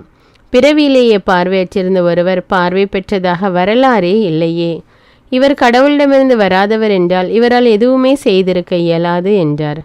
அவர்கள் அவரை பார்த்து, பிறப்பிலிருந்தே பாவத்தில் மூழ்கி கிடக்கும் நீயா எங்களுக்கு கற்றுத்தருகிறாய் என்று சொல்லி அவரை வெளியே தள்ளினர். பார்வையற்றோர் பரிசேயரே. யூதர்கள் அவரை வெளியே தள்ளிவிட்டதை பற்றி இயேசு கேள்விப்பட்டார். பின் அவரை கண்டபோது, மானிட மகனிடம் நீர் நம்பிக்கை கொள்கிறீரா என்று கேட்டார். அவர் மறுமொழியாக, ஐயா, அவர் யார் சொல்லும், அப்போது நானும் அவரிடம் நம்பிக்கை கொள்வேன் என்றார். இயேசு அவரிடம், நீர் அவரை பார்த்திருக்கிறீர், உம்மோடு பேசி கொண்டிருப்பவரே அவர் என்றார். அவர், ஆண்டவரே, நம்பிக்கை கொள்கிறேன் என்று கூறி அவரை வணங்கினார். அப்போது இயேசு, தீர்ப்பு அளிக்கவே நான் இவ்வுலகிற்கு வந்தேன், பார்வையற்றோர் பார்வை பெறவும் பார்வையுடையோர் பார்வையற்றோராகவுமே வந்தேன் என்றார். அவரோடு இருந்த பரிசேயர் இதை கேட்டபோது, நாங்களுமா பார்வையற்றோர் என்று கேட்டனர். இயேசு அவர்களிடம், நீங்கள் பார்வையற்றோராய் இருந்திருந்தால் உங்களிடம் பாவம் இராது, ஆனால் நீங்கள் எங்களுக்கு கண் தெரிகிறது என்கிறீர்கள், எனவே நீங்கள் பாவிகளாகவே இருக்கிறீர்கள் என்றார். யோவான் அதிகாரம் 10. ஆட்டுக்கொட்டில் பற்றிய உவமை. நான் உறுதியாக உங்களுக்கு சொல்கிறேன், ஆட்டுக்கொட்டிலில் வாயில் வழியாக நுழையாமல் வேறு வழியாக ஏறி குதிப்போர் திருடர் அல்லது கொள்ளையராய் இருப்பர். வாயில் வழியாக நுழைபவர் ஆடுகளின் ஆயர், அவருக்கே காவலர் வாயிலை திறந்து விடுவார், ஆடுகளும் அவரது குரலுக்கே செவிசாய்க்கும். அவர் தம்முடைய சொந்த ஆடுகளை பெயர் சொல்லி கூப்பிட்டு வெளியே கூட்டி செல்வார். தம்முடைய சொந்த ஆடுகள் அனைத்தையும் வெளியே ஓட்டி வந்த பின் அவர் அவற்றிற்கு முன் செல்வார். ஆடுகளும் அவரை பின்தொடரும், ஏனெனில் அவரது குரல் அவற்றுக்கு தெரியும். அறியாத ஒருவரை அவர் பின்தொடரா, அவரை விட்டு அவை ஓடிப்போகும், ஏனெனில் அவரது குரல் அவற்றுக்கு தெரியாது. இயேசு அவர்களிடம் உவமையாக இவ்வாறு சொன்னார், ஆனால் அவர் சொன்னதை அவர்கள் புரிந்து கொள்ளவில்லை. இயேசுவே நல்ல ஆயர். மீண்டும் இயேசு கூறியது, உறுதியாக உங்களுக்கு சொல்கிறேன், ஆடுகளுக்கு வாயில் நானே. எனக்கு முன்பு வந்தவர் அனைவரும் திருடரும் கொள்ளையருமே, அவர்களுக்கு ஆடுகள் செவிசாய்க்கவில்லை. நானே வாயில், என் வழியாக நுழைவோருக்கு ஆபத்து இல்லை. அவர்கள் உள்ளே போவர், வெளியே வருவர், மேய்ச்சல் நிலத்தை கண்டுகொள்வர். திருடுவதற்கும் கொல்வதற்கும் அழிப்பதற்கும் அன்றி திருடர் வேறெதற்கும் வருவதில்லை. ஆனால் நான் ஆடுகள் வாழ்வை பெறும் பொருட்டு, அதுவும் நிறைவாக பெறும் பொருட்டு வந்துள்ளேன். நல்ல ஆயன் நானே. நல்ல ஆயர் ஆடுகளுக்காக தம் உயிரை கொடுப்பார். கூலிக்கு மேய்ப்பவர் ஓநாய் வருவதைக் கண்டு ஆடுகளை விட்டுவிட்டு ஓடிப்போவார், ஏனெனில் அவர் ஆயருமல்ல, ஆடுகள் அவருக்கு சொந்தமும் அல்ல. ஓநாய் ஆடுகளை பற்றி இழுத்து கொண்டு போய் மந்தையை சிதறடிக்கும். கூலிக்கு மேய்ப்பவருக்கு ஆடுகளை பற்றி கவலை இல்லை. நல்ல ஆயன் நானே. தந்தை என்னை அறிந்திருக்கிறார், நானும் தந்தையை அறிந்திருக்கிறேன், அதுபோல நானும் என் ஆடுகளை அறிந்திருக்கிறேன். என் ஆடுகளும் என்னை அறிந்திருக்கின்றன, அவைகளுக்காக எனது உயிரை கொடுக்கிறேன். இக்கொட்டிலை சேரா வேறு ஆடுகளும் எனக்கு உள்ளன, நான் அவற்றையும் நடத்தி செல்ல வேண்டும், அவையும் எனது குரலுக்கு செவிசாய்க்கும். அப்போது ஒரே மந்தையும் ஒரே ஆயரும் என்னும் நிலை ஏற்படும். தந்தை என் மீது அன்பு செலுத்துகிறார், ஏனெனில் நான் என் உயிரை கொடுக்கிறேன், அதை மீண்டும் பெற்றுக்கொள்ளவே கொடுக்கிறேன். என் உயிரை என்னிடமிருந்து யாரும் பறித்து கொள்வதில்லை, நானாகவே அதை கொடுக்கிறேன். உயிரை கொடுக்கவும் எனக்கு அதிகாரம் உண்டு, அதை மீண்டும் பெற்றுக்கொள்ளவும் அதிகாரம் உண்டு. என் தந்தையின் கட்டளைப்படியே நான் இப்படி செய்கிறேன். இவ்வாறு இயேசு சொன்னதால் யூதரிடையே மீண்டும் பிளவு ஏற்பட்டது. அவர்களுள் பலர், அவனுக்கு பேய் பிடித்து விட்டது, பித்து பிடித்து அலைகிறான், ஏன் அவன் பேச்சை கேட்கிறீர்கள் என்று பேசிக்கொண்டனர். ஆனால் மற்றவர்கள் பேய் பிடித்தவனுடைய பேச்சு இப்படியாயிருக்கும், பார்வையற்றோருக்கு பேயால் பார்வையளிக்க இயலுமா என்று கேட்டார்கள். கோவில் அர்ப்பண விழா. யூதர்கள் இயேசுவை ஏற்க மறுத்தல். எருசலேமில் கோவில் அர்ப்பண விழா நடந்து கொண்டிருந்தது. அப்போது குளிர்காலம். கோவிலின் சாலமோன் மண்டபத்தில் இயேசு நடந்து கொண்டிருந்தார். யூதர்கள் அவரை சூழ்ந்து கொண்டு, இன்னும் எவ்வளவு காலம் நாங்கள் காத்திருக்க வேண்டும்?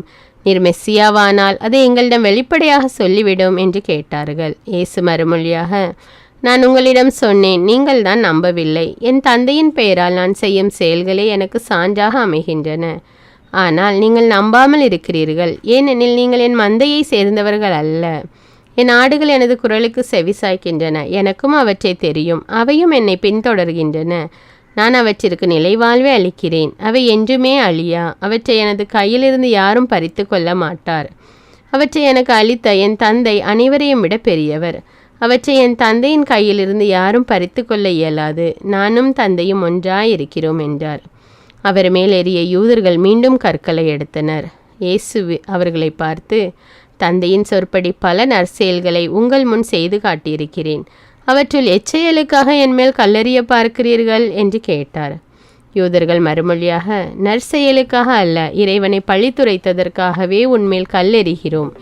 ஏனெனில் மனிதனாகிய நீ உன்னையே கடவுளாக்கி கொள்கிறாய் என்றார்கள். இயேசு அவர்களை பார்த்து, நீங்கள் தெய்வங்கள் என நான் கூறினேன் என்று உங்கள் மறைநூலில் எழுதியுள்ளது அல்லவா? கடவுளுடைய வார்த்தையை பெற்று கொண்டவர்களே தெய்வங்கள் என்று சொல்லப்படுகிறார்கள். மறைநூல் வாக்கு என்றும் அழியாது.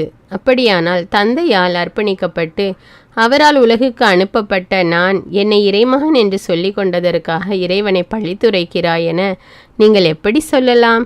நான் என் தந்தைக்குரிய செயல்களை செய்யவில்லை என்றால் நீங்கள் என்னை நம்ப வேண்டாம்.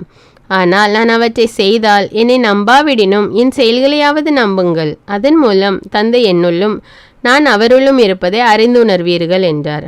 இதை கேட்டு அவர்கள் அவரை மீண்டும் பிடிக்க முயன்றார்கள். ஆனால் அவர்கள் கையில் அகப்படாமல் அவர் அங்கிருந்து சென்றார். யோர்தானுக்கு அப்பால் யோவான் முதலில் திருமுழுக்கு கொடுத்து வந்த இடத்திற்கு இயேசு மீண்டும் சென்று அங்கு தங்கினார். பலர் அவரிடம் வந்தனர். அவர்கள், யோவான் அருமடையாளம் எதையும் செய்யவில்லை, ஆனால் அவர் இவரை பற்றி சொன்னதெல்லாம் உண்மையாயிற்று என பேசிக்கொண்டனர். அங்கே பலர் அவரிடம் நம்பிக்கை கொண்டனர். யோவான் அதிகாரம் 11. லாசர் இரத்தல். பெத்தானியாவில் வாழ்ந்து வந்த லாசர் என்னும் ஒருவர் நோயுற்றிருந்தார். அவ்வூரில்தான் மரியாவும் அவருடைய சகோதரியான மார்த்தாவும் வாழ்ந்து வந்தனர். இந்த மரியாதான் ஆண்டவர் மேல் நறுமண தைலம் பூசி தமது கூந்தலால் அவரின் காலடிகளை துடைத்தவர். நோயுற்றிருந்த லாசர் இவருடைய சகோதரர். லாசரின் சகோதரிகள் இயேசுவிடம் ஆள் அனுப்பி, ஆண்டவரே, உம் நண்பன் நோயுற்றிருக்கிறான் என்று தெரிவித்தார்கள். அவர் இதை கேட்டு, இந்நோய் சாவில் போய் முடியாது, கடவுளின் மாட்சி விளங்கவே அவன் நோயுற்றான். இதனால் மானிட மகனும் ஆட்சி பெறுவார் என்றார். மார்த்தாவிடமும் அவருடைய சகோதரியான மரியாவிடமும் லாசரிடமும் இயேசு அன்பு கொண்டிருந்தார். லாசர் நோயுற்றிருந்ததை கேள்விப்பட்ட பிறகு தாம் இருந்த இடத்தில் இன்னும் 2 நாள் அவர் தங்கியிருந்தார். பின்னர் தம் சீடரிடம், மீண்டும் யூதேயாவுக்கு போவோம் வாருங்கள் என்று கூறினார். அவருடைய சீடர்கள் அவரிடம், ரபி, இப்போதுதானே யூதர்கள் உம்மேல் கல்லெறிய முயன்றார்கள், மீண்டும் அங்கு போகிறீரா என்று கேட்டார்கள்.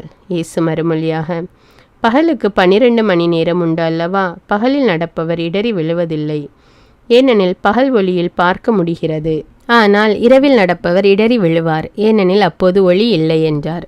இவ்வாறு கூறிய பின், நம் நண்பன் லாசர் தூங்குகிறான், நான் அவனை எழுப்புவதற்காக போகிறேன் என்றார். அவருடைய சீடர் அவரிடம், ஆண்டவரே, அவர் தூங்கினால் நலமடைவார் என்றனர். இயேசு அவருடைய சாவை குறிப்பிட்டே இவ்வாறு சொன்னார். வெறும் தூக்கத்தையே அவர் குறிப்பிட்டதாக அவர்கள் நினைத்தார்கள். அப்போது இயேசு அவர்களிடம், லாசர் இறந்து விட்டான் என்று வெளிப்படையாக சொல்லிவிட்டு, நான் அங்கு இல்லாமல் போனது பற்றி உங்கள் பொருட்டு மகிழ்கிறேன், ஏனெனில் நீங்கள் என்னை நம்புவதற்கு இது ஒரு வாய்ப்பாகிறது. அவனிடம் போவோம் வாருங்கள் என்றார். திதிம் என்னும் தோமா தம்முடன் சீடரிடம், நாமும் செல்வோம், அவரோடு இறப்போம் என்றார். நம்புவோர் வாழ்வர். இயேசு அங்கு வந்தபோது லாசரை கல்லறையில் வைத்து ஏற்கனவே 4 நாள் ஆகியிருந்தது. பெத்தானியா எருசலேமுக்கு அருகில் ஏறக்குறைய 3 கிலோமீட்டர் தொலைவில் இருந்தது. சகோதரர் இறந்ததால் மார்த்தா, மரியா இவர்களுக்கு ஆறுதல் சொல்ல பலர் அங்கே வந்திருந்தனர். இயேசு வந்து கொண்டிருக்கிறார் என்று கேள்விப்பட்டது மார்த்தா அவரை எதிர்கொண்டு சென்றார்.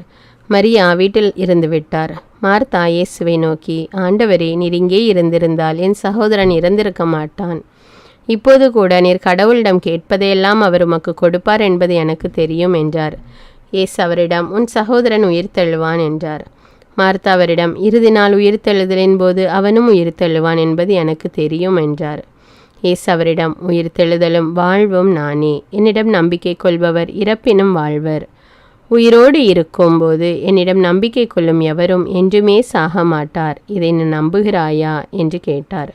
மார்த்தா அவரிடம், ஆம் ஆண்டவரே, நீரே மெஸ்ஸியா, நீரே இறைமகன், நீரே உலகிற்கு வரவிருந்தவர் என நம்புகிறேன் என்றார். இயேசு கண்ணீர் விடுதல். இவ்வாறு சொன்ன பின் மார்த்தா தம் சகோதரியான மரியாவை கூப்பிட சென்றார்.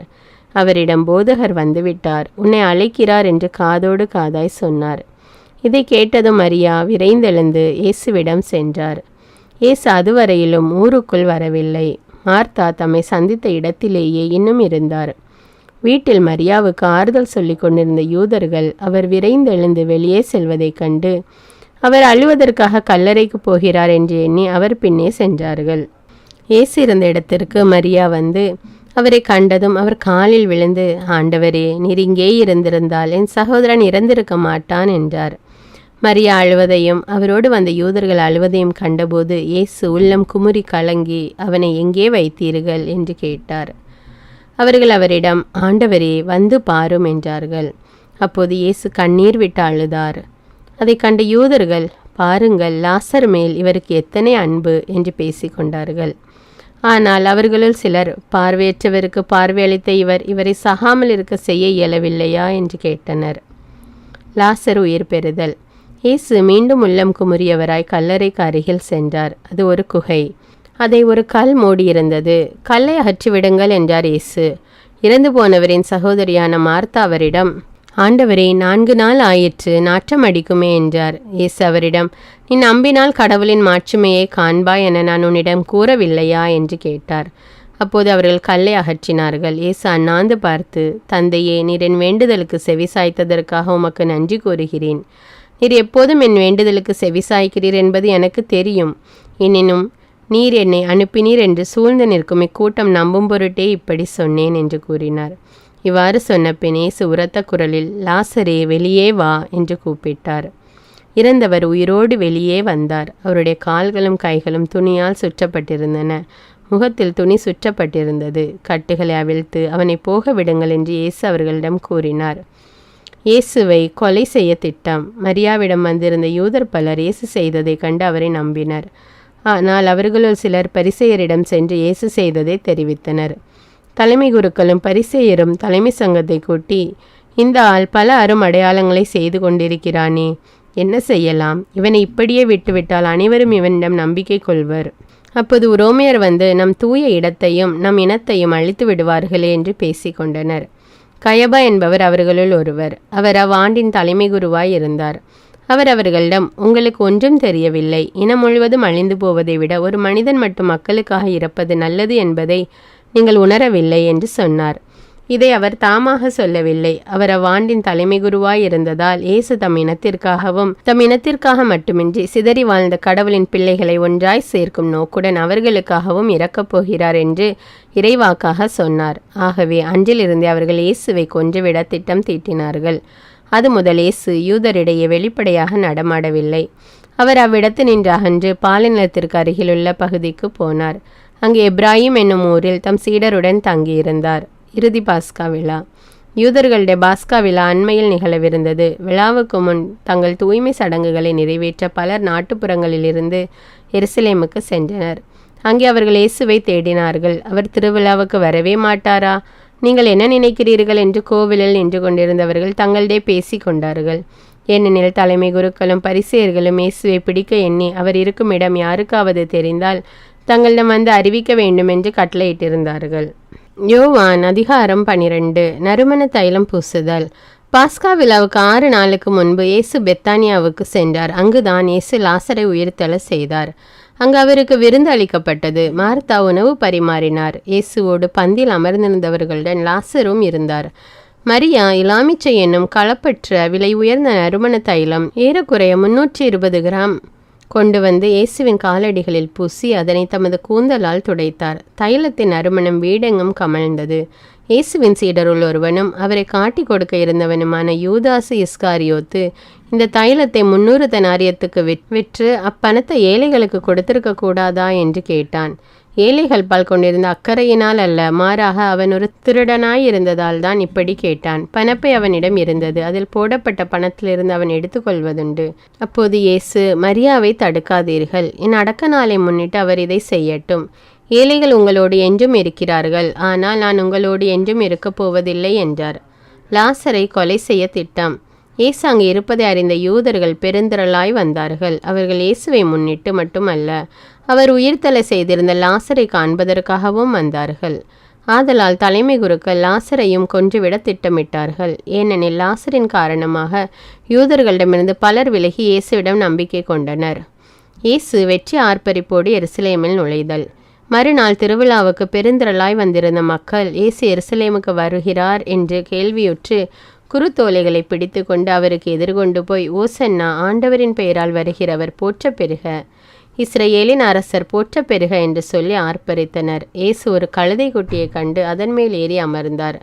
மகளே சீயோன், அஞ்சாதே, இதோ உன் அரசர் வருகிறார், கழுதை குட்டியின் மேல் ஏறி வருகிறார் என்று மறைநூலில் எழுதியுள்ளதற்கேற்ப அவர் அவ்வாறு செய்தார். அந்நேரத்தில் அவருடைய சீடர்கள் இச்செயல்களின் பொருளை புரிந்து கொள்ளவில்லை. அவரை பற்றி மறைநூலில் எழுதப்பட்டிருந்தவாறே இவை அனைத்தும் நிகழ்ந்தன என்பது இயேசு மாட்சி பெற்ற பிறகே அவர்களுக்கு நினைவுக்கு வந்தது. இறந்து கல்லறையில் வைக்கப்பட்டிருந்த லாசரை இயேசு கூப்பிட்டு உயிர்த்தெழ செய்தபோது அவரோடு இருந்த மக்கள் நடந்ததை குறித்து சான்று பகர்ந்தனர். இயேசு இந்த அரும் அடையாளத்தை செய்தார் என்று கேள்வியுற்றதால் மக்கள் திரளாய் அவரை எதிர்கொண்டு சென்றார்கள். இதை கேட்ட பரிசேயர், பார்த்தீர்களா, நம் திட்டம் எதுவும் பயனளிக்கவில்லை, உலகமே அவன் பின்னே போய்விட்டது என்று தங்களிடையே பேசி கொண்டார்கள். கிரேக்கர் இயேசுவை காண விரும்புதல். வழிபாட்டுக்காக திருவிழாவுக்கு வந்தோருள் கிரேக்கர் சிலரும் இருந்தனர். இவர்கள் கலிலேயாவில் உள்ள பெத்சாய்தா ஊரை சேர்ந்த பிலிப்பிடம் வந்து, ஐயா, இயேசுவை காண விரும்புகிறோம் என்று கேட்டுக்கொண்டார்கள். பிலிப்பு அந்திரேயாவிடம் வந்து அது பற்றி சொன்னார். அந்திரேயாவும் பிலிப்பும் இயேசுவிடம் சென்று அதை தெரிவித்தனர். இயேசு அவர்களை பார்த்து, மானிட மகன் மாட்சி பெற வேண்டிய நேரம் வந்துவிட்டது. கோதுமை மணி மண்ணில் விழுந்து மடியாவிட்டால் அது அப்படியே இருக்கும். அது மடிந்தால்தான் பிறருக்கு விளைச்சலை அளிக்கும் என உறுதியாக உங்களுக்கு சொல்கிறேன். தமக்கென்றே வாழ்வோர் தம் வாழ்வை இழந்து விடுவர். இவ்வுலகில் தம் வாழ்வை பொருட்டாக கருதாதோர் நிலைவாழ்வுக்கு தம்மை உரியவர் ஆக்குவர். எனக்கு தொண்டு செய்வோர் என்னை பின்பற்றட்டும். நான் இருக்கும் இடத்தில் என் தொண்டரும் இருப்பர். எனக்கு தொண்டு செய்வோருக்கு தந்தை மதிப்பளிக்கிறார் என்றார். மானிட மகன் உயர்த்தப்பட வேண்டும். மேலும் இயேசு, இப்போது என் உள்ளம் கலக்கமுற்றுள்ளது. நான் என்ன சொல்வேன்? தந்தையே, இந்த நேரத்திலிருந்து என்னை காப்பாற்றும் என்பேனா? இல்லை, இதற்காகவே இந்நேரம் வரை வாழ்ந்திருக்கிறேன். தந்தையே, உம் பெயரை மாட்சிப்படுத்தும் என்றார். அப்போது வானிலிருந்து ஒரு குரல், மாட்சிப்படுத்தினேன், மீண்டும் மாட்சிப்படுத்துவேன் என்று ஒலித்தது. அங்கு கூட்டமாய் நின்று கொண்டிருந்த மக்கள் அதை கேட்டு அது இடிமுழக்கம் என்றனர். வேறு சிலர் அது வானதூதர் ஒருவர் அவரோடு பேசிய பேச்சு என்றனர். இயேசு அவர்களை பார்த்து, இக்குரல் என் பொருட்டு அல்ல, உங்கள் பொருட்டே ஒலித்தது. இப்போதே இவ்வுலகு தீர்ப்புக்குள்ளாகிறது. இவ்வுலகின் தலைவன் வெளியே துரத்தப்படுவான். நான் மண்ணிலிருந்து உயர்த்தப்படும் போது அனைவரையும் என் பால் இருத்துக்கொள்வேன் என்றார். தாம் எவ்வாறு இறக்கப் போகிறார் என்பதை குறிப்பிட்டே இப்படி சொன்னார். மக்கள் கூட்டத்தினர் அவரை பார்த்து, மெசியா என்றும் நிலைத்திருப்பார் என திருச்சட்ட நூலில் கூறியுள்ளதை நாங்கள் கேட்டிருக்கிறோம். அப்படி இருக்க மானிட மகன் உயர்த்தப்பட வேண்டும் என நீர் எப்படி சொல்லலாம்? யார் இந்த மானிட மகன் என்று கேட்டனர். இயேசு அவர்களிடம், இன்னும் சிறிது காலமே ஒளி உங்களோடு இருக்கும். இருள் உங்கள் மேல் வெற்றி கொள்ளாதவாறு ஒளி உங்களோடு இருக்கும் போதே நடந்து செல்லுங்கள். இருளில் நடப்பவர் எங்கே செல்கிறார் என்பது அவருக்கு தெரியாது. ஒளி உங்களோடு இருக்கும்போதே ஒளியை ஏற்றுக்கொள்ளுங்கள். அப்போது ஒளியை சார்ந்தவர்கள் ஆவீர்கள் என்றார். இப்படி சொன்ன பின் இயேசு அவர்களிடமிருந்து மறைவாக போய்விட்டார்.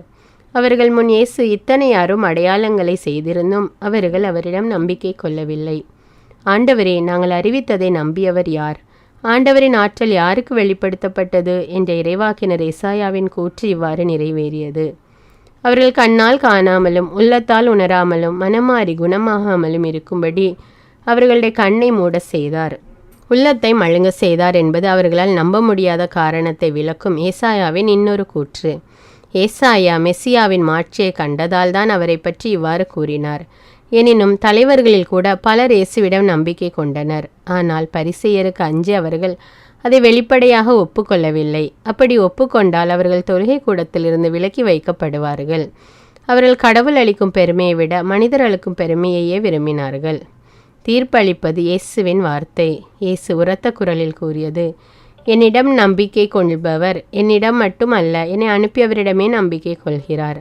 என்னை காண்பவரும் என்னை அனுப்பியவரையே காண்கிறார். என்னிடம் நம்பிக்கை கொள்பவர் இருளில் இராதபடி நான் ஒளியாக உலகிற்கு வந்தேன். நான் கூறும் வார்த்தைகளை கேட்டும் அவற்றை கடைபிடியாதவருக்கு தண்டனை தீர்ப்பு வழங்குபவன் நான் அல்ல.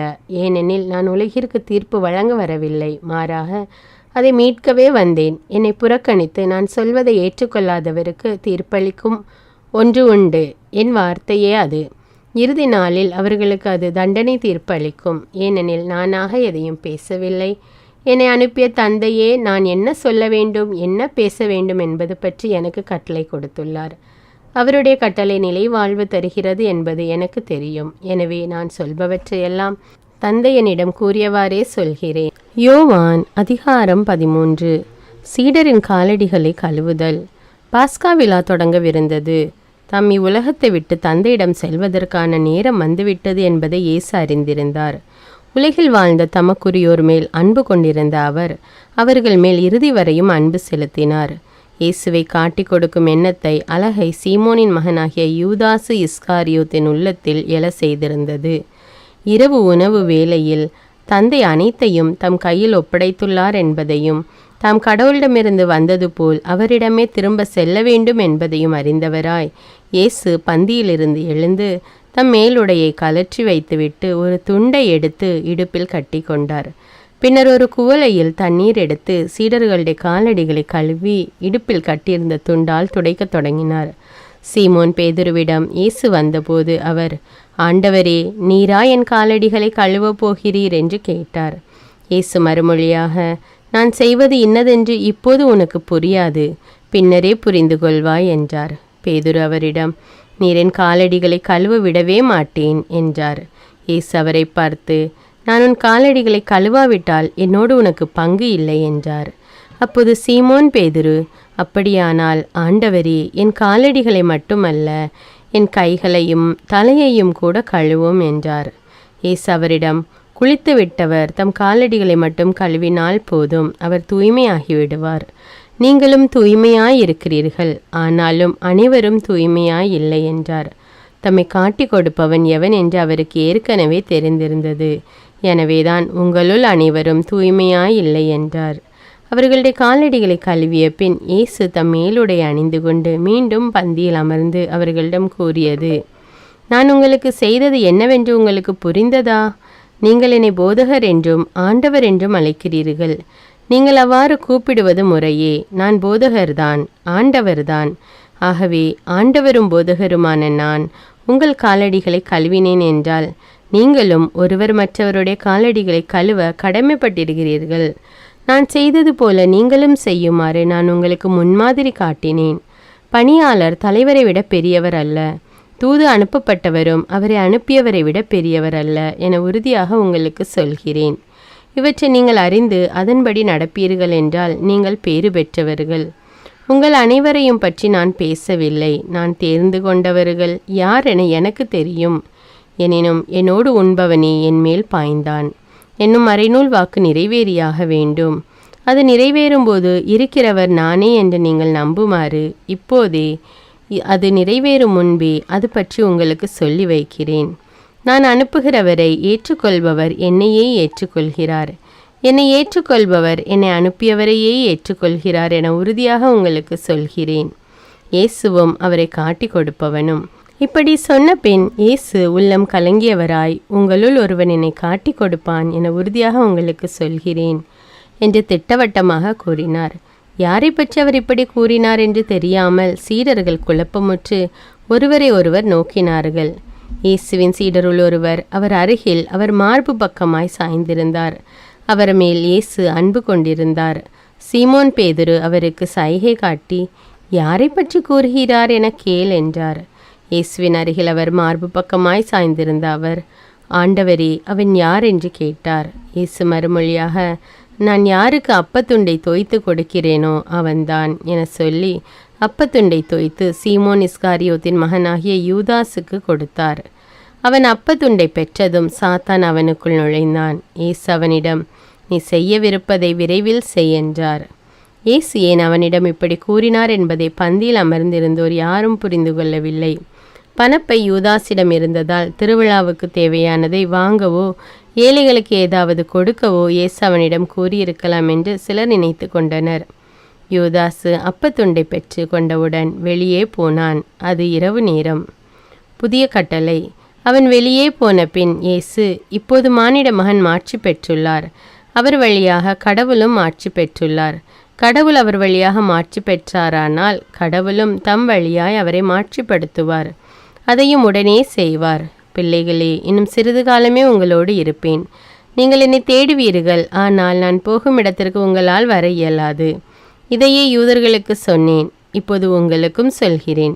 ஒருவர் மற்றவரிடம் அன்பு செலுத்துங்கள் என்னும் புதிய கட்டளையை நான் உங்களுக்கு கொடுக்கிறேன். நான் உங்களிடம் அன்பு செலுத்தியது போல நீங்களும் ஒருவர் மற்றவரிடம் அன்பு செலுத்துங்கள். நீங்கள் ஒருவர் மற்றவருக்கு செலுத்தும் அன்பிலிருந்து நீங்கள் என் சீடர்கள் என்பதை எல்லோரும் அறிந்து கொள்வர் என்றார். பேதுரு மறுதளிப்பார் என முன்னறிவித்தல். சீமோன் பேதுரு இயேசுவிடம், ஆண்டவரே, நீர் எங்கே போகிறீர் என்று கேட்டார். இயேசு மறுமொழியாக, நான் போகும் இடத்திற்கு என்னை பின்தொடர்ந்து வர இப்போது உன்னால் இயலாது, பின்னரே என்னை பின்தொடர்வாய் என்றார். பேதுரு அவரிடம், ஆண்டவரே, ஏன் இப்போது நான் உம்மை பின்தொடர இயலாது? உமக்காக என் உயிரையும் கொடுப்பேன் என்றார். இயேசு அவரை பார்த்து, எனக்காக உயிரையும் கொடுப்பாயோ? நீ மும்முறை என்னை மறுதளிக்கும் முன் சேவல் கூவாது என உறுதியாக உனக்கு சொல்கிறேன் என்றார். யோவான் அதிகாரம் 14. மீண்டும் இயேசு, நீங்கள் உள்ளம் கலங்க வேண்டாம். கடவுளிடம் நம்பிக்கை கொள்ளுங்கள், என்னிடமும் நம்பிக்கை கொள்ளுங்கள். தந்தை வாழும் இடத்தில் உறைவிடங்கள் பல உள்ளன. அப்படி இல்லை எனில் உங்களுக்கு இடம் ஏற்பாடு செய்ய போகிறேன் என்று சொல்லி இருப்பேனா? நான் போய் உங்களுக்கு இடம் ஏற்பாடு செய்த பின் திரும்பி வந்து உங்களை என்னிடம் அழைத்து கொள்வேன். அப்போது நான் இருக்கும் இடத்திலேயே நீங்களும் இருப்பீர்கள். நான் போகும் இடத்துக்கு வழி உங்களுக்கு தெரியும் என்றார். தோமா அவரிடம், ஆண்டவரே, நீர் எங்கே போகிறீர் என்றே எங்களுக்கு தெரியாது. அப்படி இருக்க நீர் போகும் இடத்துக்குமான வழியை நாங்கள் எப்படி தெரிந்து கொள்ள இயலும் என்றார். இயேசு அவரிடம், வழியும் உண்மையும் வாழ்வும் நானே. என் வழியாய் அன்றி எவரும் தந்தையிடம் வருவதில்லை. நீங்கள் என்னை அறிந்திருந்தால் என் தந்தையையும் அறிந்திருப்பீர்கள். இது முதல் நீங்கள் தந்தையை அறிந்திருக்கிறீர்கள், அவரை கண்டும் இருக்கிறீர்கள் என்றார்.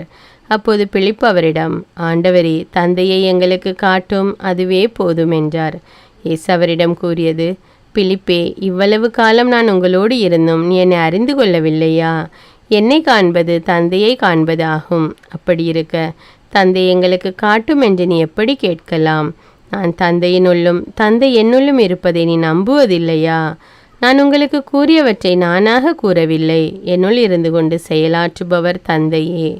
நான் தந்தையுள் இருக்கிறேன், தந்தை என்னுள் இருக்கிறார். நான் சொல்வதை நம்புங்கள். என் வார்த்தையின் பொருட்டு நம்பாவிட்டால் என் செயல்களின் பொருட்டாவது நம்புங்கள். நான் செய்யும் செயல்கள் என்னிடம் நம்பிக்கை கொள்பவரும் செய்வார், ஏன் அவற்றை விட பெரியவற்றையும் செய்வார். ஏனெனில் நான் தந்தையிடம் போகிறேன் என உறுதியாக உங்களுக்கு சொல்கிறேன். நீங்கள் என் பெயரால் கேட்பதையெல்லாம் நான் செய்வேன். இவ்வாறு தந்தை மகன் வழியாய் மாட்சி பெறுவார். நீங்கள் என் பெயரால் எதை கேட்டாலும் செய்வேன். நீங்கள் என் மீது அன்பு கொண்டிருந்தால் என் கட்டளைகளை கடைபிடிப்பீர்கள். உங்களோடு என்றும் இருக்கும்படி மற்றொரு துணையாளரை உங்களுக்கு தருமாறு நான் தந்தையிடம் கேட்பேன். தந்தை அவரை உங்களுக்கு அருள்வார். அவரே உண்மையை வெளிப்படுத்தும் தூய ஆவியார். உலகம் அவரை ஏற்றுக்கொள்ள இயலாது, ஏனெனில் அது அவரை காண்பதும் இல்லை, அறிவதும் இல்லை. நீங்கள் அவரை அறிந்திருக்கிறீர்கள், ஏனெனில் அவர் உங்களோடு தங்கி இருக்கிறார், உங்களுக்குள்ளும் இருக்கிறார். நான் உங்களை திக்கற்றவர்களாக விடமாட்டேன். உங்களிடம் திரும்பி வருவேன். இன்னும் சிறிது காலத்தில் உலகம் என்னை காணாது, ஆனால் நீங்கள் என்னை காண்பீர்கள். ஏனெனில் நான் வாழ்கிறேன், நீங்களும் வாழ்வீர்கள். நான் தந்தையுள்ளும் நீங்கள் என்னுள்ளும் நான் உங்களுள்ளும் இருப்பதை அந்நாளில் நீங்கள் அறிந்து கொள்வீர்கள். என் கட்டளைகளை ஏற்று கடைபிடிப்பவர் என் மீது அன்பு கொண்டுள்ளார். என் மீது அன்பு கொள்பவர் மீது தந்தையும் அன்பு கொள்வார். நானும் அவர் மீது அன்பு கொண்டு அவருக்கு என்னை வெளிப்படுத்துவேன். யூதா இஸ்காரியோத்து, யூதாசு அல்ல, மற்றவர், அவரிடம், ஆண்டவரே, நீர் உம்மை உலகிற்கு வெளிப்படுத்தாமல் எங்களுக்கு வெளிப்படுத்தப் போவதாக சொல்கிறீரே, ஏன் என்று கேட்டார். அதற்கு இயேசு பின்வருமாறு கூறினார்: என் மீது அன்பு கொண்டுள்ளவர் நான் சொல்வதை கடைபிடிப்பார். என் தந்தையும் அவர் மீது அன்பு கொள்வார். நாங்கள் அவரிடம் வந்து அவருடன் குடிகொள்வோம். என் மீது அன்பு கொண்டிராதவர் நான் சொல்வதை கடைபிடிப்பதில்லை. நீங்கள் கேட்கும் வார்த்தைகள் என்னுடையவை அல்ல, அவை என்னை அனுப்பிய தந்தையுடையவை. உங்களோடு இருக்கும்போதே இவற்றையெல்லாம் உங்களிடம் சொல்லிவிட்டேன். என் பெயரால் தந்தை அனுப்பப் போகிற தூய ஆவியாராம் துணையாளர் உங்களுக்கு அனைத்தையும் கற்றுத்தருவார். நான் கூறிய அனைத்தையும் உங்களுக்கு நினைவூட்டுவார். அமைதியை உங்களுக்கு விட்டு செல்கிறேன், என் அமைதியையே உங்களுக்கு அளிக்கிறேன். நான் உங்களுக்கு தரும் அமைதி உலகம் தரும் அமைதி போன்றது அல்ல. நீங்கள் உள்ளம் கலங்க வேண்டாம், மருள வேண்டாம். நான் போகிறேன், பின் உங்களிடம் திரும்பி வருவேன் என்று நான் உங்களிடம் சொன்னதை கேட்டீர்களே. நீங்கள் என் மீது அன்பு கொண்டிருந்தால் நான் தந்தையிடம் செல்வது பற்றி மகிழ்ச்சி அடைவீர்கள். ஏனெனில் தந்தை என்னை விட பெரியவர். இவை நிகழும்போது நீங்கள் நம்புமாறு இப்போதே இவை நிகழும் முன்பே சொல்லிவிட்டேன். இனி நான் உங்களோடு மிகுதியாக பேசப்போவதில்லை, ஏனெனில் இவ்வுலகின் தலைவன் வந்து கொண்டிருக்கிறான். அவனுக்கு என் மேல் அதிகாரம் இல்லை. ஆனால் நான் தந்தையின் மீது அன்பு கொண்டுள்ளேன் என்பதையும் அவர் எனக்கு கட்டளையிட்டபடி செயல்படுகிறேன் என்பதையும் உலகு தெரிந்து கொள்ள வேண்டும். எழுந்திருங்கள், இங்கிருந்து போவோம். யோவான் அதிகாரம் 15. இயேசுவே உண்மையான திராட்சை செடி. உண்மையான திராட்சை செடி நானே, என் தந்தையே அதை நட்டு வளர்ப்பவர். என்னிடமுள்ள கனி கொடாத கொடிகள் அனைத்தையும் அவர் தரித்து விடுவார். கனிதரும் அனைத்து கொடிகளையும் மிகுந்த கனிதருமாறு கழித்து விடுவார். நான் சொன்ன வார்த்தைகளால் நீங்கள் ஏற்கனவே தூய்மையாயிருக்கிறீர்கள். நான் உங்களோடு இணைந்து இருப்பது போல நீங்களும் என்னோடு இணைந்திருங்கள். கொடி திராட்சை செடியோடு இணைந்திருந்தாலன்றி தானாக கனிதர இயலாது. அதுபோல நீங்களும் என்னோடு இணைந்திருந்தாலன்றி கனிதர இயலாது. நானே திராட்சை செடி, நீங்கள் அதன் கொடிகள். ஒருவர் என்னுடனும் நான் அவருடனும் இணைந்திருந்தால் அவர் மிகுந்த கனி தருவார். என்னை விட்டு பிரிந்து உங்களால் எதுவும் செய்ய இயலாது. என்னோடு இணைந்து இராதவர் கொடியைப் போல தரித்து எறியப்பட்டு உலர்ந்து போவார். அக்கொடிகள் கூட்டி சேர்க்கப்பட்டு நெருப்பிலிட்டு எரிக்கப்படும். நீங்கள் என்னுள்ளும் என் வார்த்தைகள் உங்களுக்குள்ளும் நிலைத்திருந்தால் நீங்கள் விரும்பி கேட்பதெல்லாம் நடக்கும். நீங்கள் மிகுந்த கனி தந்து என் சீடராயிருப்பது என் தந்தைக்கு மாட்சி அளிக்கிறது. என் தந்தை என் மீது அன்பு கொண்டுள்ளது போல நானும் உங்கள் மீது அன்பு கொண்டுள்ளேன். என் அன்பில் நிலைத்திருங்கள். நான் என் தந்தையின் கட்டளைகளை கடைபிடித்து அவரது அன்பில் நிலைத்திருப்பது போல நீங்களும் என் கட்டளைகளை கடைபிடித்தால் என் அன்பில் நிலைத்திருப்பீர்கள். என் மகிழ்ச்சி உங்களுள் இருக்கவும் உங்கள் மகிழ்ச்சி நிறைவு பெறவுமே இவற்றை உங்களிடம் சொன்னேன். நான் உங்களிடம் அன்பு கொண்டிருப்பது போல நீங்களும் ஒருவர் மற்றவரிடம் அன்பு கொண்டிருக்க வேண்டும் என்பதே என் கட்டளை. தம் நண்பர்களுக்காக உயிரை கொடுப்பதை விட சிறந்த அன்பு யாரிடமும் இல்லை. நான் கட்டளையிடுவதையெல்லாம் நீங்கள் செய்தால் நீங்கள் என் நண்பர்களாய் இருப்பீர்கள். இனி நான் உங்களை பணியாளர் என்று சொல்ல மாட்டேன், ஏனெனில் தம் தலைவர் செய்வது இன்னது என்று பணியாளருக்கு தெரியாது. உங்களை நான் நண்பர்கள் என்றேன், ஏனெனில் என் தந்தையிடமிருந்து நான் கேட்டவை அனைத்தையும் உங்களுக்கு அறிவித்தேன். நீங்கள் என்னை தேர்ந்து கொள்ளவில்லை, நான் தான் உங்களை தேர்ந்து கொண்டேன். நீங்கள் கனி தரவும் நீங்கள் தரும் கனி நிலைத்திருக்கவும் உங்களை ஏற்படுத்தினேன். ஆகவே நீங்கள் என் பெயரால் தந்தையிடம் கேட்பதையெல்லாம் அவர் உங்களுக்கு கொடுப்பார். நீங்கள் ஒருவர் மற்றவரிடம் அன்பு கொள்ள வேண்டும் என்பதே என் கட்டளை. உலகு சீடரை வெறுத்தல். உலகு உங்களை வெறுக்கிறதென்றால் அது உங்களை வெறுக்கும் முன்னே என்னை வெறுத்தது என்பதை தெரிந்து கொள்ளுங்கள். நீங்கள் உலகை சார்ந்தவர்களாக இருந்திருந்தால் தனக்கு சொந்தமானவர்கள் என்னும் முறையில் உலகு உங்களிடம் அன்பு செலுத்தியிருக்கும். நான் உங்களை உலகில் இருந்து தெரிந்தெடுத்து விட்டேன். நீங்கள் உலகை சார்ந்தவர்கள் அல்ல, எனவே உலகு உங்களை வெறுக்கிறது. பணியாளர் தலைவரை விட பெரியவர் அல்ல என்று நான் உங்களுக்கு கூறியதை நினைவில் வைத்து கொள்ளுங்கள். என்னை அவர்கள் துன்புறுத்தினார்கள் என்றால் உங்களையும் துன்புறுத்துவார்கள். என் வார்த்தையை கடைபிடித்திருந்தால் தானே உங்கள் வார்த்தையும் கடைபிடிப்பார்கள். என் பெயரின் பொருட்டு உங்களை இப்படியெல்லாம் நடத்துவார்கள். ஏனெனில் என்னை அனுப்பியவரை அவர்கள் அறிந்து கொள்ளவில்லை. நான் வந்து அவர்களிடம் பேசி இராவிட்டால் அவர்களுக்கு பாவம் இராது. ஆனால் இப்போது அவர்கள் தங்கள் பாவத்துக்கு சாக்கு போக்கு சொல்ல வழியில்லை. என்னை வெறுப்போர் என் தந்தையையும் வெறுக்கின்றனர். வேறு யாரும் செய்திராத செயல்களை நான் அவர்களிடையே செய்யவில்லை என்றால் அவர்களுக்கு பாவம் இராது. ஆனால் இப்போது அவர்கள் என்னையும் என் தந்தையையும் கண்டு வெறுத்தார்கள். காரணமின்றி என்னை வெறுத்தார்கள் என்று அவர்களுடைய திருச்சட்டத்தில் எழுதியுள்ளது. இவ்வாறு நிறைவேறிற்று. தந்தையிடமிருந்து நான் உங்களுக்கு அனுப்பப் போகிற துணையாளர் வருவார். அவரே தந்தையிடமிருந்து வந்து உண்மையை வெளிப்படுத்தும் தூய ஆவியார். அவர் வரும்போது என்னை பற்றி சான்று பகர்வார். நீங்களும் சான்று பகர்வீர்கள், ஏனெனில் நீங்கள் தொடக்கம் முதல் என்னோடு இருந்து வருகிறீர்கள். யோவான் அதிகாரம் 16. நீங்கள் நம்பிக்கை இழந்து விடாதிருக்க இவற்றையெல்லாம் உங்களிடம் சொன்னேன். உங்களை தொழுகை கூடத்திலிருந்து விலக்கி வைப்பார்கள். உங்களை கொல்லுவோர் கடவுளுக்கு திருப்பணி செய்வதாக எண்ணும் காலமும் வருகிறது. தந்தையையும் என்னையும் அவர்கள் அறியாமல் இருப்பதால் தான் இவ்வாறு செய்வார்கள். இவை நிகழும் நேரம் வரும்போது நான் உங்களுக்கு இவை பற்றி முன்பே சொன்னதை நினைவுபடுத்திக் கொள்ளுங்கள். இதற்காகவே இவற்றை உங்களிடம் கூறினேன். தூய ஆவியாரின் செயல்கள். தொடக்கத்திலேயே நான் இவற்றை உங்களிடம் சொல்லவில்லை, ஏனெனில் நான் உங்களோடு இருந்தேன். இப்போது என்னை அனுப்பியவரிடம் போகிறேன். ஆனால் உங்களுள் எவரும் நீர் எங்கே போகிறீர் என்று என்னிடம் கேட்காமலேயே நான் சொன்னவற்றை குறித்து துயரத்தில் மூழ்கியுள்ளீர்கள். நான் உங்களிடம் சொல்வது உண்மையே. நான் போவதால் நீங்கள் பயனடைவீர்கள். நான் போகாவிட்டால் துணையாளர் உங்களிடம் வரமாட்டார். நான் போனால் அவரை உங்களிடம் அனுப்புவேன். அவர் வந்து பாவம், நீதி, தீர்ப்பு ஆகியவை பற்றி உலகினர் கொண்டுள்ள கருத்துக்கள் தவறானவை என எடுத்து காட்டுவார். பாவம் பற்றி அவர்கள் கருத்து தவறானது, ஏனெனில் என்னிடம் அவர்கள் நம்பிக்கை கொள்ளவில்லை. நீதி பற்றி அவர்கள் கருத்து தவறானது, ஏனெனில் நான் தந்தையிடம் செல்கிறேன். நீங்களும் இனி என்னை காண மாட்டீர்கள். தீர்ப்பு பற்றி அவர்கள் கருத்து தவறானது, ஏனெனில் இவ்வுலகின் தலைவன் தண்டனை பெற்றுவிட்டான். நான் உங்களிடம் சொல்ல வேண்டியவை இன்னும் பல உள்ளன, ஆனால் அவற்றை இப்போது உங்களால் தாங்க இயலாது. உண்மையை வெளிப்படுத்தும் தூய ஆவியார் வரும்போது அவர் முழு உண்மையை நோக்கி உங்களை வழிநடத்துவார். அவர் தாமாக எதையும் பேச மாட்டார், தாம் கேட்பதையே பேசுவார். வரப்போகிறவற்றை உங்களுக்கு அறிவிப்பார். அவர் என்னிடமிருந்து கேட்டு உங்களுக்கு அறிவிப்பார். இவ்வாறு அவர் என்னை மாட்சிப்படுத்துவார். தந்தையுடையவை யாவும் என்னுடையவையே, எனவேதான் அவர் என்னிடமிருந்து பெற்று உங்களுக்கு அறிவிப்பார் என்றேன். துயரம் மகிழ்ச்சியாக மாறும். இன்னும் சிறிது காலத்தில் நீங்கள் என்னை காண மாட்டீர்கள், மீண்டும் சிறிது காலத்தில் என்னை காண்பீர்கள்.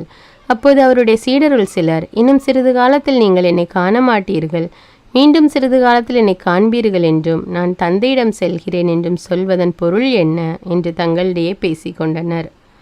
இந்த சிறிது காலம் என்பது என்ன? அவர் பேசுவது நமக்கு புரியவில்லையே என்றும் பேசிக்கொண்டனர்.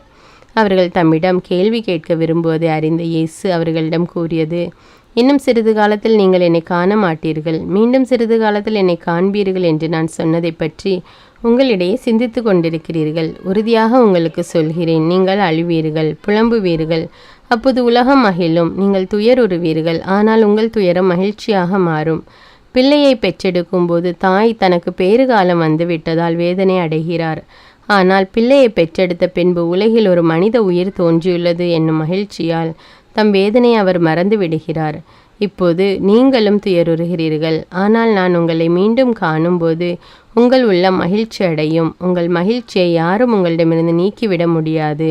அந்நாளில் நீங்கள் என்னிடம் எதையும் கேட்க மாட்டீர்கள். நீங்கள் என் பெயரால் தந்தையிடம் கேட்பதையெல்லாம் அவர் உங்களுக்கு தருவார் என உறுதியாக உங்களுக்கு சொல்கிறேன். இதுவரை நீங்கள் என் பெயரால் எதையும் கேட்டதில்லை. கேளுங்கள், பெற்றுக்கொள்வீர்கள். அப்போது உங்கள் மகிழ்ச்சியும் நிறைவடையும். உலகின் மீது வெற்றி கொள்ளல். நான் உங்களிடம் உருவகமாகவே பேசி வந்துள்ளேன், ஆனால் காலம் வருகிறது, அப்போது உருவகங்கள் வாயிலாய் பேசாமல் தந்தையை பற்றி வெளிப்படையாய் எடுத்துரைப்பேன். அந்நாளில் நீங்கள் என் பெயரால் வேண்டுவீர்கள். அப்போது உங்களுக்காக தந்தையிடம் கேட்கிறேன் என நான் சொல்ல மாட்டேன், ஏனெனில் தந்தையே உங்கள் மீது அன்பு கொண்டுள்ளார். நீங்கள் என் மீது அன்பு கொண்டு நான் கடவுளிடமிருந்து வந்தேன் என்று நம்புவதால் தந்தையும் உங்கள் மீது அன்பு கொண்டுள்ளார்.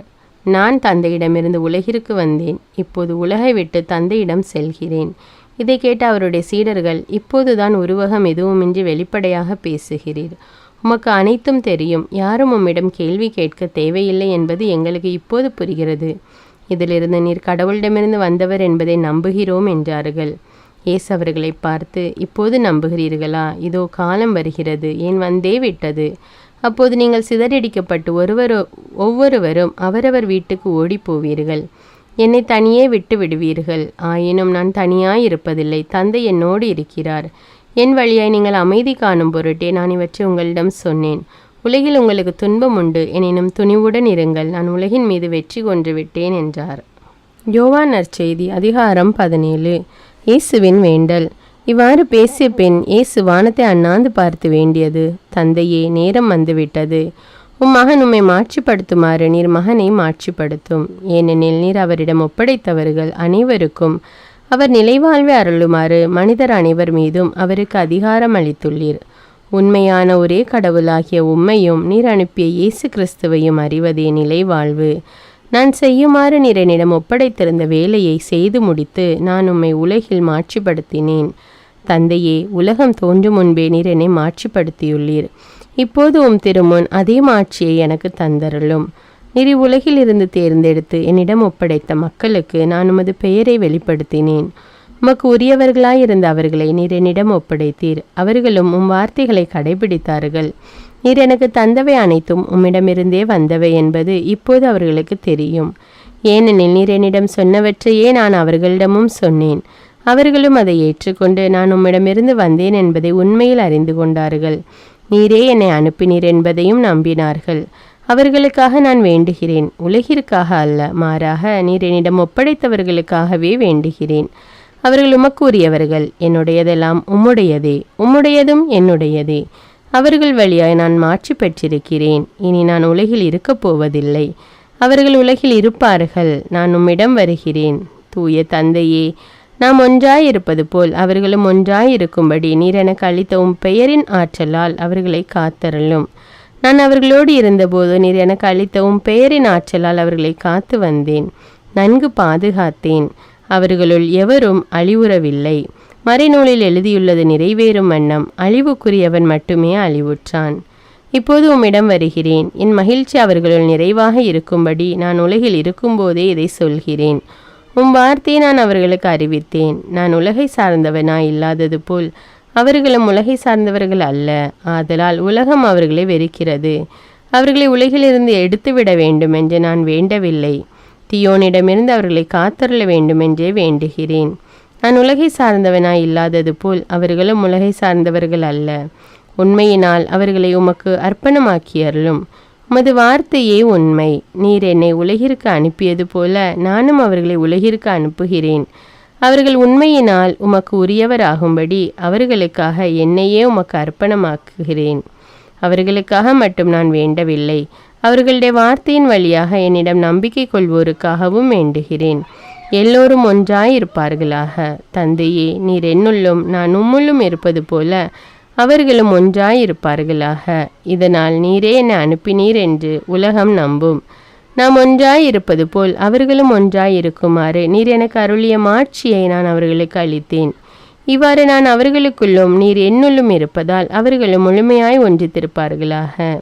இதனால் நீரே என்னை அனுப்பினீர் எனவும் நீர் என் மீது அன்பு கொண்டுள்ளது போல் அவர்கள் மீதும் அன்பு கொண்டுள்ளீர் எனவும் உலகு அறிந்து கொள்ளும். தந்தையே, உலகம் தோன்றும் முன்னே நீர் என் மீது அன்பு கொண்டு எனக்கு மாட்சி அளித்தீர். நீர் என்னிடம் ஒப்படைத்தவர்கள் என் மாட்சியை காணுமாறு அவர்களும் நான் இருக்கும் இடத்திலேயே என்னோடு இருக்க வேண்டும் என விரும்புகிறேன். நீதியுள்ள தந்தையே, உலகு உம்மை அறியவில்லை, ஆனால் நான் உம்மை அறிந்துள்ளேன்.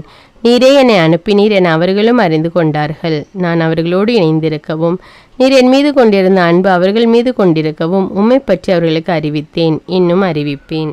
யோவான் அதிகாரம் 18. இயேசுவை கைது செய்தல். இவற்றை கூறிய பின் இயேசு தம் சீடர்களோடு கெதரோன் என்னும் நீரோடையை கடந்து சென்றார். அங்கே ஒரு தோட்டம் இருந்தது. தம் சீடர்களோடு இயேசு அதில் நுழைந்தார். அவரை காட்டி கொடுத்த யூதாசுக்கு அந்த இடம் தெரியும். ஏனெனில் இயேசுவும் அவருடைய சீடர்களும் அடிக்கடி அங்கு கூடுவர். படை பிரிவினரையும் தலைமை குருக்களும் பரிசேயரும் அனுப்பிய காவலர்களையும் கூட்டிக் கொண்டு யூதாசு விளக்குகளோடும் பந்தங்களோடும் படை கலங்களோடும் அங்கே வந்தான். தமக்கு நிகழப்போகிற அனைத்தையும் இயேசு அறிந்து அவர்கள் முன் சென்று, யாரை தேடுகிறீர்கள் என்று கேட்டார். அவர்கள் மறுமொழியாக, நாசரேத்து இயேசுவை தேடுகிறோம் என்றார்கள். இயேசு, நான் தான் என்றார். அவரை காட்டி கொடுத்த யூதாசும் அவர்களோடு நின்று கொண்டிருந்தான். நான் தான் என்று இயேசு அவர்களிடம் சொன்னதும் அவர்கள் பின்வாங்கி தரையில் விழுந்தார்கள். யாரை தேடுகிறீர்கள் என்று இயேசு மீண்டும் அவர்களிடம் கேட்டார். அவர்கள் நாசரேத்து இயேசுவை தேடுகிறோம் என்றார்கள். இயேசு அவர்களை பார்த்து, நான் தான் என்று உங்களிடம் சொன்னேனே, நீங்கள் என்னை தேடுகிறீர்கள் என்றால் இவர்களை போக விடுங்கள் என்றார். நீர் என்னிடம் ஒப்படைத்தவர்களுள் எவரையும் நான் இழந்துவிடவில்லை என்று அவரே கூறியிருந்தது இவ்வாறு நிறைவேறியது. சீமோன் பேதுருவிடம் ஒரு வாள் இருந்தது. அவர் அதை உருவி தலைமை குருவின் பணியாளரை தாக்கி அவரது வலக்காதை வெட்டினான். அப்பணியாளரின் பெயர் மால்கு. இயேசு பேதுருவிடம், வாளை உரையில் போடு, தந்தை எனக்கு அளித்த துன்ப கிண்ணத்திலிருந்து நான் குடிக்காமல் இருப்பேனா என்றார். தலைமை குரு முன் இயேசு கொண்டு வரப்படுதல். படைப்பிரிவினரும் 1000 தலைவரும் யூதர்களின் காவலர்களும் இயேசுவை பிடித்து கட்டி முதலில் அவரை அண்ணாவிடம் கொண்டு சென்றார்கள். ஏனெனில் அந்த ஆண்டில் தலைமை குருவாயிருந்த கயபாவுக்கு அவர் மாமனார். இந்த கயபா தான் மக்களுக்காக ஒருவர் மட்டும் இறப்பது நல்லது என்று யூதர்களுக்கு ஆலோசனை கூறியவர். பேதுரு மறுதலித்தல். சீமோன் பேதுருவும் மற்றொரு சீடரும் இயேசுவை பின்தொடர்ந்து வந்தனர். அந்த சீடர் தலைமை குருவுக்கு அறிமுகமானவர். ஆகவே இயேசுவுடன் தலைமை குருவின் மாளிகை முற்றத்தில் நுழைந்தார். பேதுரு வெளியில் வாயில் அருகே நின்று கொண்டிருந்தார். அப்போது தலைமை குருவுக்கு அறிமுகமாயிருந்த அந்த சீடர் வெளியே வந்து வாயில் காவலரிடம் சொல்லி பேதுருவை உள்ளே கூட்டி சென்றார். வாயில் காவல் செய்த அப்பணிப்பெண் பேதுருவிடம், நீயும் இம்மனிதனுடைய சீடருள் ஒருவன்தானே என்று கேட்டார். பேதுரு இல்லை என்றார். அப்போது குளிராயிருந்ததால் பணியாளர்களும் காவலர்களும் கரியினால் தீ மூட்டி அங்கே நின்று குளிர் காய்ந்து கொண்டிருந்தார்கள். பேதுருவும் சென்று அவர்களோடு நின்று குளிர் காய்ந்து கொண்டிருந்தார். தலைமை குரு இயேசுவை விசாரித்தல். தலைமை குரு இயேசுவின் சீடர்களை பற்றியும் அவருடைய போதனையை பற்றியும் அவரிடம் கேட்டார். இயேசு அவரை பார்த்து, நான் உலகறிய வெளிப்படையாய் பேசினேன். யூதர் அனைவரும் கூடி வரும் தொழுகை கூடங்களிலும் கோவிலிலும் நான் எப்போதும் கற்பித்து வந்தேன். நான் மறைவாக எதையும் பேசியதில்லை. ஏன் என்னிடம் கேட்கிறீர்? நான் பேசியதை கேட்டுக்கொண்டிருந்தவர்களிடம் கேட்டு பாரும். நான் என்ன சொன்னேன் என அவர்களுக்கு தெரியுமே என்றார். அவர் இப்படி சொன்னதால் அங்கு நின்று கொண்டிருந்த காவலருள் ஒருவர் தலைமை குருவுக்கு இப்படியா பதில் கூறுகிறாய் என்று சொல்லி இயேசுவின் கன்னத்தில் அறைந்தார். இயேசு அவரிடம், நான் தவறாக பேசியிருந்தால் தவறு என்னவென காட்டும், சரியாக பேசியிருந்தால் ஏன் என்னை அடிக்கிறீர் என்று கேட்டார். அதன் பின் அண்ணா அவரை கட்டப்பட்ட நிலையில் தலைமை குரு கயபாவிடம் அனுப்பினார். பேதுரு மீண்டும் மறுதலித்தல். சீமோன் பேதுரு அங்கு நின்று குளிர் காய்ந்து கொண்டிருந்தார். அப்போது அங்கிருந்தவர்கள் அவரிடம், நீயும் அவனுடைய சீடர்களுள் ஒருவன்தானே என்று கேட்டனர். அவர் இல்லை என்று மறுதலித்தார். தலைமை குருவின் பணியாளருள் ஒருவர், நான் உன்னை தோட்டத்தில் அவரோடு பார்க்கவில்லையா என்று கேட்டார். பேதுருவால் காது வெட்டப்பட்டவருக்கு இவர் உறவினர். பேதுரு மீண்டும் மறுதலித்தார். உடனே சேவல் கூவிற்று. பிலாத்து முன் இயேசு கொண்டு வரப்படல். அதன் பின் அவர்கள் கயபாவிடமிருந்து ஆளுநர் மாளிகைக்கு இயேசுவை கொண்டு சென்றார்கள். அப்போது விடியற் காலம். பாஸ்கா உணவை உண்ணும் முன் தீட்டுப்படாமல் இருக்க ஆளுநர் மாளிகையில் அவர்கள் நுழையவில்லை. எனவே பிலாத்து வெளியே அவர்களிடம் வந்து, நீங்கள் இந்த ஆளுக்கு எதிராக கூறும் குற்றச்சாட்டு என்ன என்று கேட்டார். அதற்கு அவர்கள், இவன் குற்றம் செய்யாதிருந்தால் இவனை நாங்கள் உம்மிடம் ஒப்புவித்திருக்க மாட்டோம் என்றார்கள். பிலாத்து அவர்களிடம், நீங்கள் இவனை கொண்டு போய் உங்கள் சட்டப்படி இவனுக்கு தீர்ப்பு வழங்குங்கள் என்றார். யூதர்கள் அவரிடம், சட்டப்படி நாங்கள் யாருக்கும் மரண தண்டனை விதிக்க முடியாது என்றார்கள். இவ்வாறு தாம் எப்படிப்பட்ட சாவுக்கு உட்பட போகிறார் என்பதை குறிப்பிட்டு இயேசு கூறியிருந்ததை நிறைவேற செய்தார்கள். பிலாத்து மீண்டும் ஆளுநர் மாளிகைக்குள் சென்று இயேசுவை கூப்பிட்டு அவரிடம், நீ யூதரின் அரசனா என்று கேட்டான். இயேசு மறுமொழியாக, நீராக இதை கேட்கிறீரா அல்லது மற்றவர்கள் என்னை பற்றி உம்மிடம் சொன்னதை வைத்து கேட்கிறீரா என்று கேட்டார். அதற்கு பிலாத்து, நான் ஒரு யூதனா என்ன? உன் இனத்தவரும் தலைமை குருக்களும் தானே உன்னை என்னிடம் ஒப்புவித்தார்கள். நீ என்ன செய்தாய் என்று கேட்டான். இயேசு மறுமொழியாக, எனது ஆட்சி உலக ஆட்சி போன்றது அல்ல. இது இவ்வுலக ஆட்சி போன்றதாய் இருந்திருந்தால் நான் யூதர்களிடம் காட்டி கொடுக்கப்படாதவாறு என் காவலர்கள் போராடியிருப்பார்கள். ஆனால் என் ஆட்சி உலக ஆட்சி போன்றது அல்ல என்றார். பிலாத்து அவரிடம், அப்படியானால் நீ அரசன்தானோ என்று கேட்டான். அதற்கு இயேசு, அரசன் என்று நீர் சொல்கிறீர். உண்மையை எடுத்துரைப்பதே என் பணி. இதற்காகவே நான் பிறந்தேன், இதற்காகவே உலகிற்கு வந்தேன். உண்மையை சார்ந்தவர் அனைவரும் என் குரலுக்கு செவிசாய்க்கின்றனர் என்றார். பிலாத்து அவரிடம், உண்மையா, அது என்ன என்று கேட்டான். இயேசுவுக்கு மரண தண்டனை விதித்தல். இப்படி கேட்ட பின் பிலாத்து மீண்டும் யூதரிடம் சென்று, இவனிடம் நான் குற்றம் ஒன்றும் காணவில்லையே என்றான். மேலும் பாஸ்கா விழாவின் போது உங்கள் விருப்பப்படி ஒரு கைதியை விடுதலை செய்யும் வழக்கம் உண்டே. யூதரின் அரசனாகிய இவனை நான் விடுதலை செய்யட்டுமா? உங்கள் விருப்பம் என்ன என்று கேட்டான். அதற்கு அவர்கள், இவன் வேண்டாம், பரபாவையே விடுதலை செய்யும் என்று மீண்டும் கத்தினார்கள். அந்த பரபா ஒரு கள்வன். யோவான் அதிகாரம் 19. பின்னர் பிலாத்து இயேசுவை சாட்டையால் அடிக்க செய்தான். வீரர்கள் ஒரு முள்முடி பின்னி அவர் தலையின் மேல் வைத்து செந்நிற மேலுடைய அவருக்கு அணிவித்தார்கள். அவரிடம் வந்து, யூதரின் அரசே வாழ்க என்று சொல்லி அவருடைய கன்னத்தில் அறைந்தார்கள். பிலாத்து மீண்டும் வெளியே வந்து அவர்களிடம், அவனை நான் உங்கள் முன் வெளியே கூட்டி வருகிறேன், பாருங்கள். அவனிடம் நான் குற்றம் ஒன்றும் காணவில்லை என்பதை அறிந்து கொள்ளுங்கள் என்றான். இயேசு முள்முடியும் செந்நிற மேலுடையும் அணிந்தவராய் வெளியே வந்தார். பிலாத்து அவர்களிடம், இதோ மனிதன் என்றான். அவரை கண்டதும் தலைமை குருக்களும் காவலர்களும் சிலுவையில் அறையும், சிலுவையில் அறையும் என்று கத்தினார்கள். பிலாத்து அவர்களிடம், நீங்களே இவனை கொண்டு போய் சிலுவையில் அறையுங்கள். இவனிடம் குற்றம் இருப்பதாக எனக்கு தெரியவில்லை என்றான். யூதர்கள் அவரை பார்த்து, எங்களுக்கு ஒரு சட்டம் உண்டு, அச்சட்டத்தின்படி இவன் சாக வேண்டும், ஏனெனில் இவன் தன்னையே இறைமகன் என உரிமை கொண்டாடுகிறான் என்றனர். பிலாத்து இதை கேட்டதும் இன்னும் மிகுதியாக அஞ்சினான். அவன் மீண்டும் ஆளுநர் மாளிகைக்கு சென்று இயேசுவிடம், நீ எங்கிருந்து வந்தவன் என்று கேட்டான். ஆனால் இயேசு அவனுக்கு பதில் கூறவில்லை. அப்போது பிலாத்து, என்னோடு பேச மாட்டாயா? உன்னை விடுதலை செய்யவும் எனக்கு அதிகாரம் உண்டு, உன்னை சிலுவையில் அறையவும் எனக்கு அதிகாரம் உண்டு என்பது உனக்கு தெரியாதா என்றான். இயேசு மறுமொழியாக, மேலிருந்து அருளப்படாவிடில் உமக்கு என் மேல் எந்த அதிகாரமும் இராது. ஆகவே என்னை உம்மிடம் ஒப்புவித்தவன்தான் பெரும் பாவம் செய்தவன் என்றார். அது முதல் பிலாத்து அவரை விடுவிக்க வழி தேடினான். ஆனால் யூதர்கள், நீர் இவனை விடுவித்தால் சீசருடைய நண்பராய் இருக்க முடியாது, தம்மையே அரசராக்கி கொள்ளும் எவரும் சீசருக்கு எதிரி என்றார்கள். இவ்வார்த்தைகளை கேட்டதும் பிலாத்து இயேசுவை வெளியே கூட்டி வந்தான். கல்தலம் என்னும் இடத்தில் இருந்த நடுவர் இருக்கை மீது அமர்ந்தான். அந்த இடத்திற்கு எபிரேய மொழியில் கபதா என்பது பெயர். அன்று பாஸ்கா விழாவுக்கு ஏற்பாடு செய்யும் நாள். ஏறக்குறைய நண்பகல் வேளை. பிலாத்து யூதர்களிடம், இதோ உங்கள் அரசன் என்றான். அவர்கள், ஒழிக ஒழிக, அவனை சிலுவையில் அறையும் என்று கத்தினார்கள். பிலாத்து அவர்களிடம், உங்கள் அரசனை நான் சிலுவையில் அறைய வேண்டும் என்கிறீர்களா என்று கேட்டான். அதற்கு தலைமை குருக்கள், எங்களுக்கு சீசரை தவிர வேறு அரசர் இல்லை என்றார்கள். அப்போது பிலாத்து அவரை சிலுவையில் அறையுமாறு அவர்களிடம் ஒப்புவித்தான். அவர்கள் இயேசுவை தம் பொறுப்பில் ஏற்றுக்கொண்டார்கள். இயேசுவை சிலுவையில் அறைதல். இயேசு சிலுவையை தாமே சுமந்து கொண்டு மண்டை ஓட்டு இடம் என்னும் இடத்திற்கு சென்றார். அதற்கு எபிரேய மொழியில் கொல்கதா என்பது பெயர். அங்கே அவர்கள் இயேசுவையும் அவரோடு வேறு இருவரையும் சிலுவையில் அறைந்தார்கள். அவ்விருவரையும் இரு பக்கங்களிலும் இயேசுவை நடுவிலுமாக அறைந்தார்கள். பிலாத்து குற்ற அறிக்கை ஒன்று எழுதி அதை சிலுவையின் மீது வைத்தான். அதில் நசரேத்த இயேசு யூதர்களின் அரசன் என்று எழுதியிருந்தது.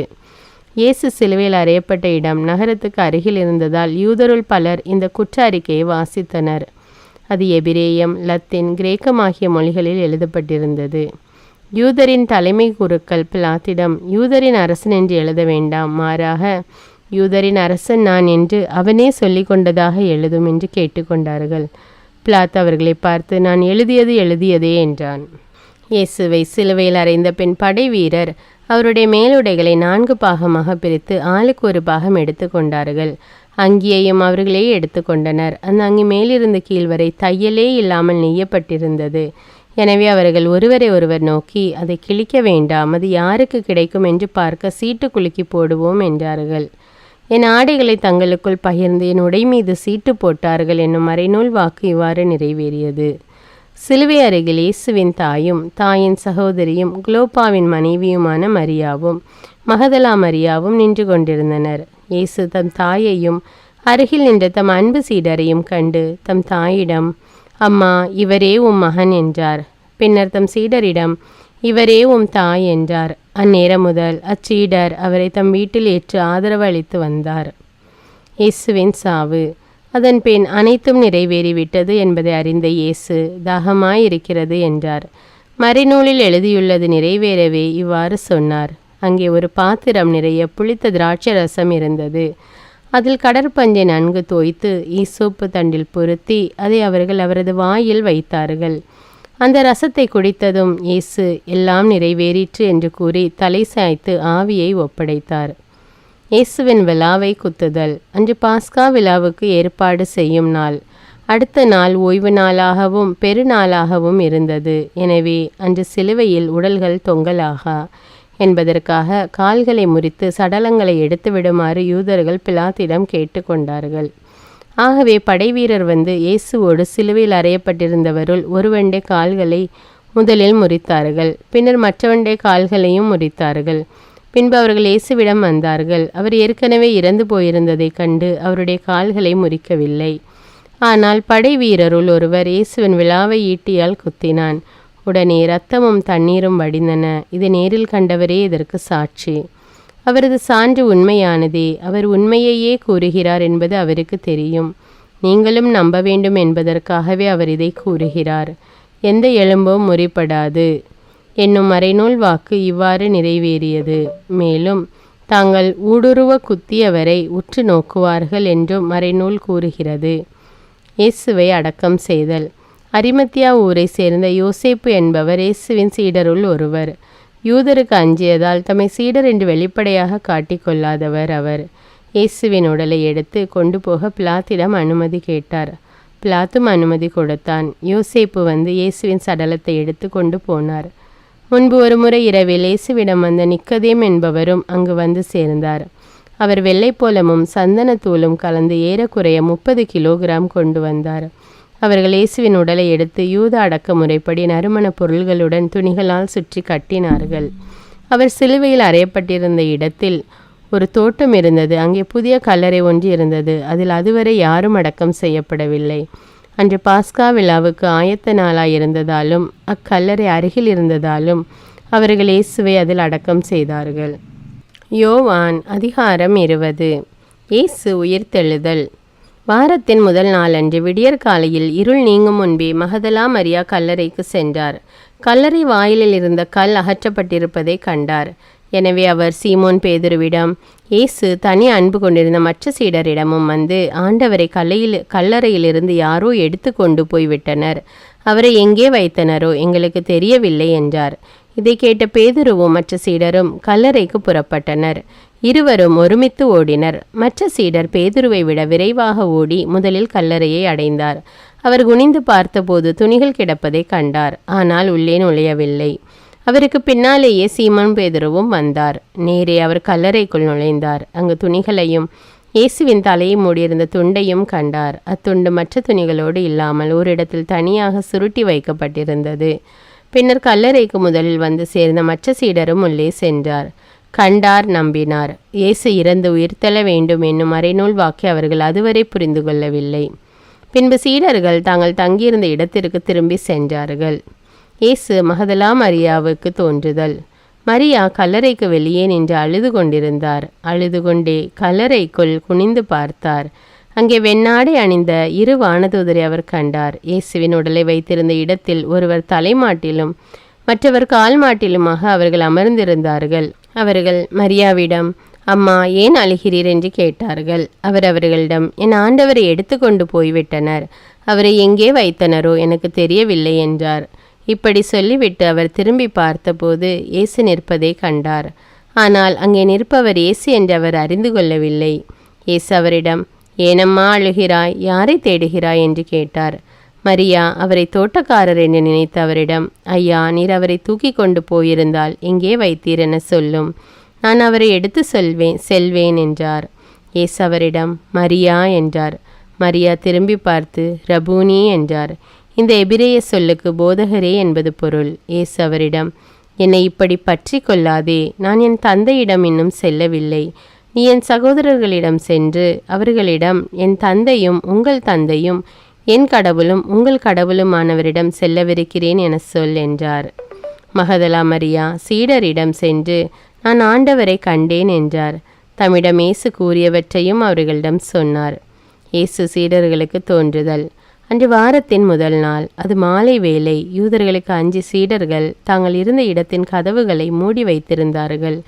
அப்போது இயேசு அங்கு வந்து அவர்கள் நடுவில் நின்று, உங்களுக்கு அமைதி உரித்தாகுக என்று வாழ்த்தினார். இவ்வாறு சொல்லிய பின் அவர் தம் கைகளையும் விலாவையும் அவர்களிடம் காட்டினார். ஆண்டவரை கண்டதால் சீடர்கள் மகிழ்ச்சி கொண்டார்கள். இயேசு மீண்டும் அவர்களை நோக்கி, உங்களுக்கு அமைதி உரித்தாகுக. தந்தை என்னை அனுப்பியது போல நானும் உங்களை அனுப்புகிறேன் என்றார். இதை சொன்ன பின் அவர் அவர்கள் மேல் ஊதி, தூய ஆவியை பெற்றுக்கொள்ளுங்கள். எவருடைய பாவங்களை நீங்கள் மன்னிப்பீர்களோ அவை மன்னிக்கப்படும். எவருடைய பாவங்களை மன்னியாதிருப்பீர்களோ அவை மன்னிக்கப்படா என்றார். இயேசு தோமாவுக்கு தோன்றுதல். 12 ஒருவரான திதிம் என்னும் தோமா இயேசு வந்தபோது அவர்களோடு இல்லை. மற்ற சீடர்கள் அவரிடம், ஆண்டவரை கண்டோம் என்றார்கள். தோமா அவர்களிடம், அவருடைய கைகளில் ஆணிகளால் ஏற்பட்ட தழும்பை பார்த்து, அதில் என் விரலை விட்டு அவர் விழாவில் என் கையை இட்டாலன்றி நான் நம்ப மாட்டேன் என்றார். 8 நாள்களுக்கு பின் அவருடைய சீடர்கள் மீண்டும் உள்ளே கூடியிருந்தார்கள். அன்று தோமாவும் அவர்களோடு இருந்தார். கதவுகள் பூட்டப்பட்டிருந்தும் இயேசு உள்ளே வந்து அவர்கள் நடுவில் நின்று, உங்களுக்கு அமைதி உரித்தாகுக என்று வாழ்த்தினார். பின்னர் அவர் தோமாவிடம், இதோ என் கைகள், இங்கே உன் விரலை இடு, உன் கையை நீட்டி என் விழாவில் இடு, ஐயம் தவிர்த்து நம்பிக்கை கொள் என்றார். தோமா அவரை பார்த்து, நீரே என் ஆண்டவர், நீரே என் கடவுள் என்றார். இயேசு அவரிடம், நீ என்னை கண்டதால் நம்பினாய், காணாமலே நம்புவோர் பேறு பெற்றோர் என்றார். முடிவுரை. நூலின் நோக்கம். வேறு பல அரும் அடையாளங்களையும் இயேசு தம் சீடர்கள் முன்னிலையில் செய்தார்.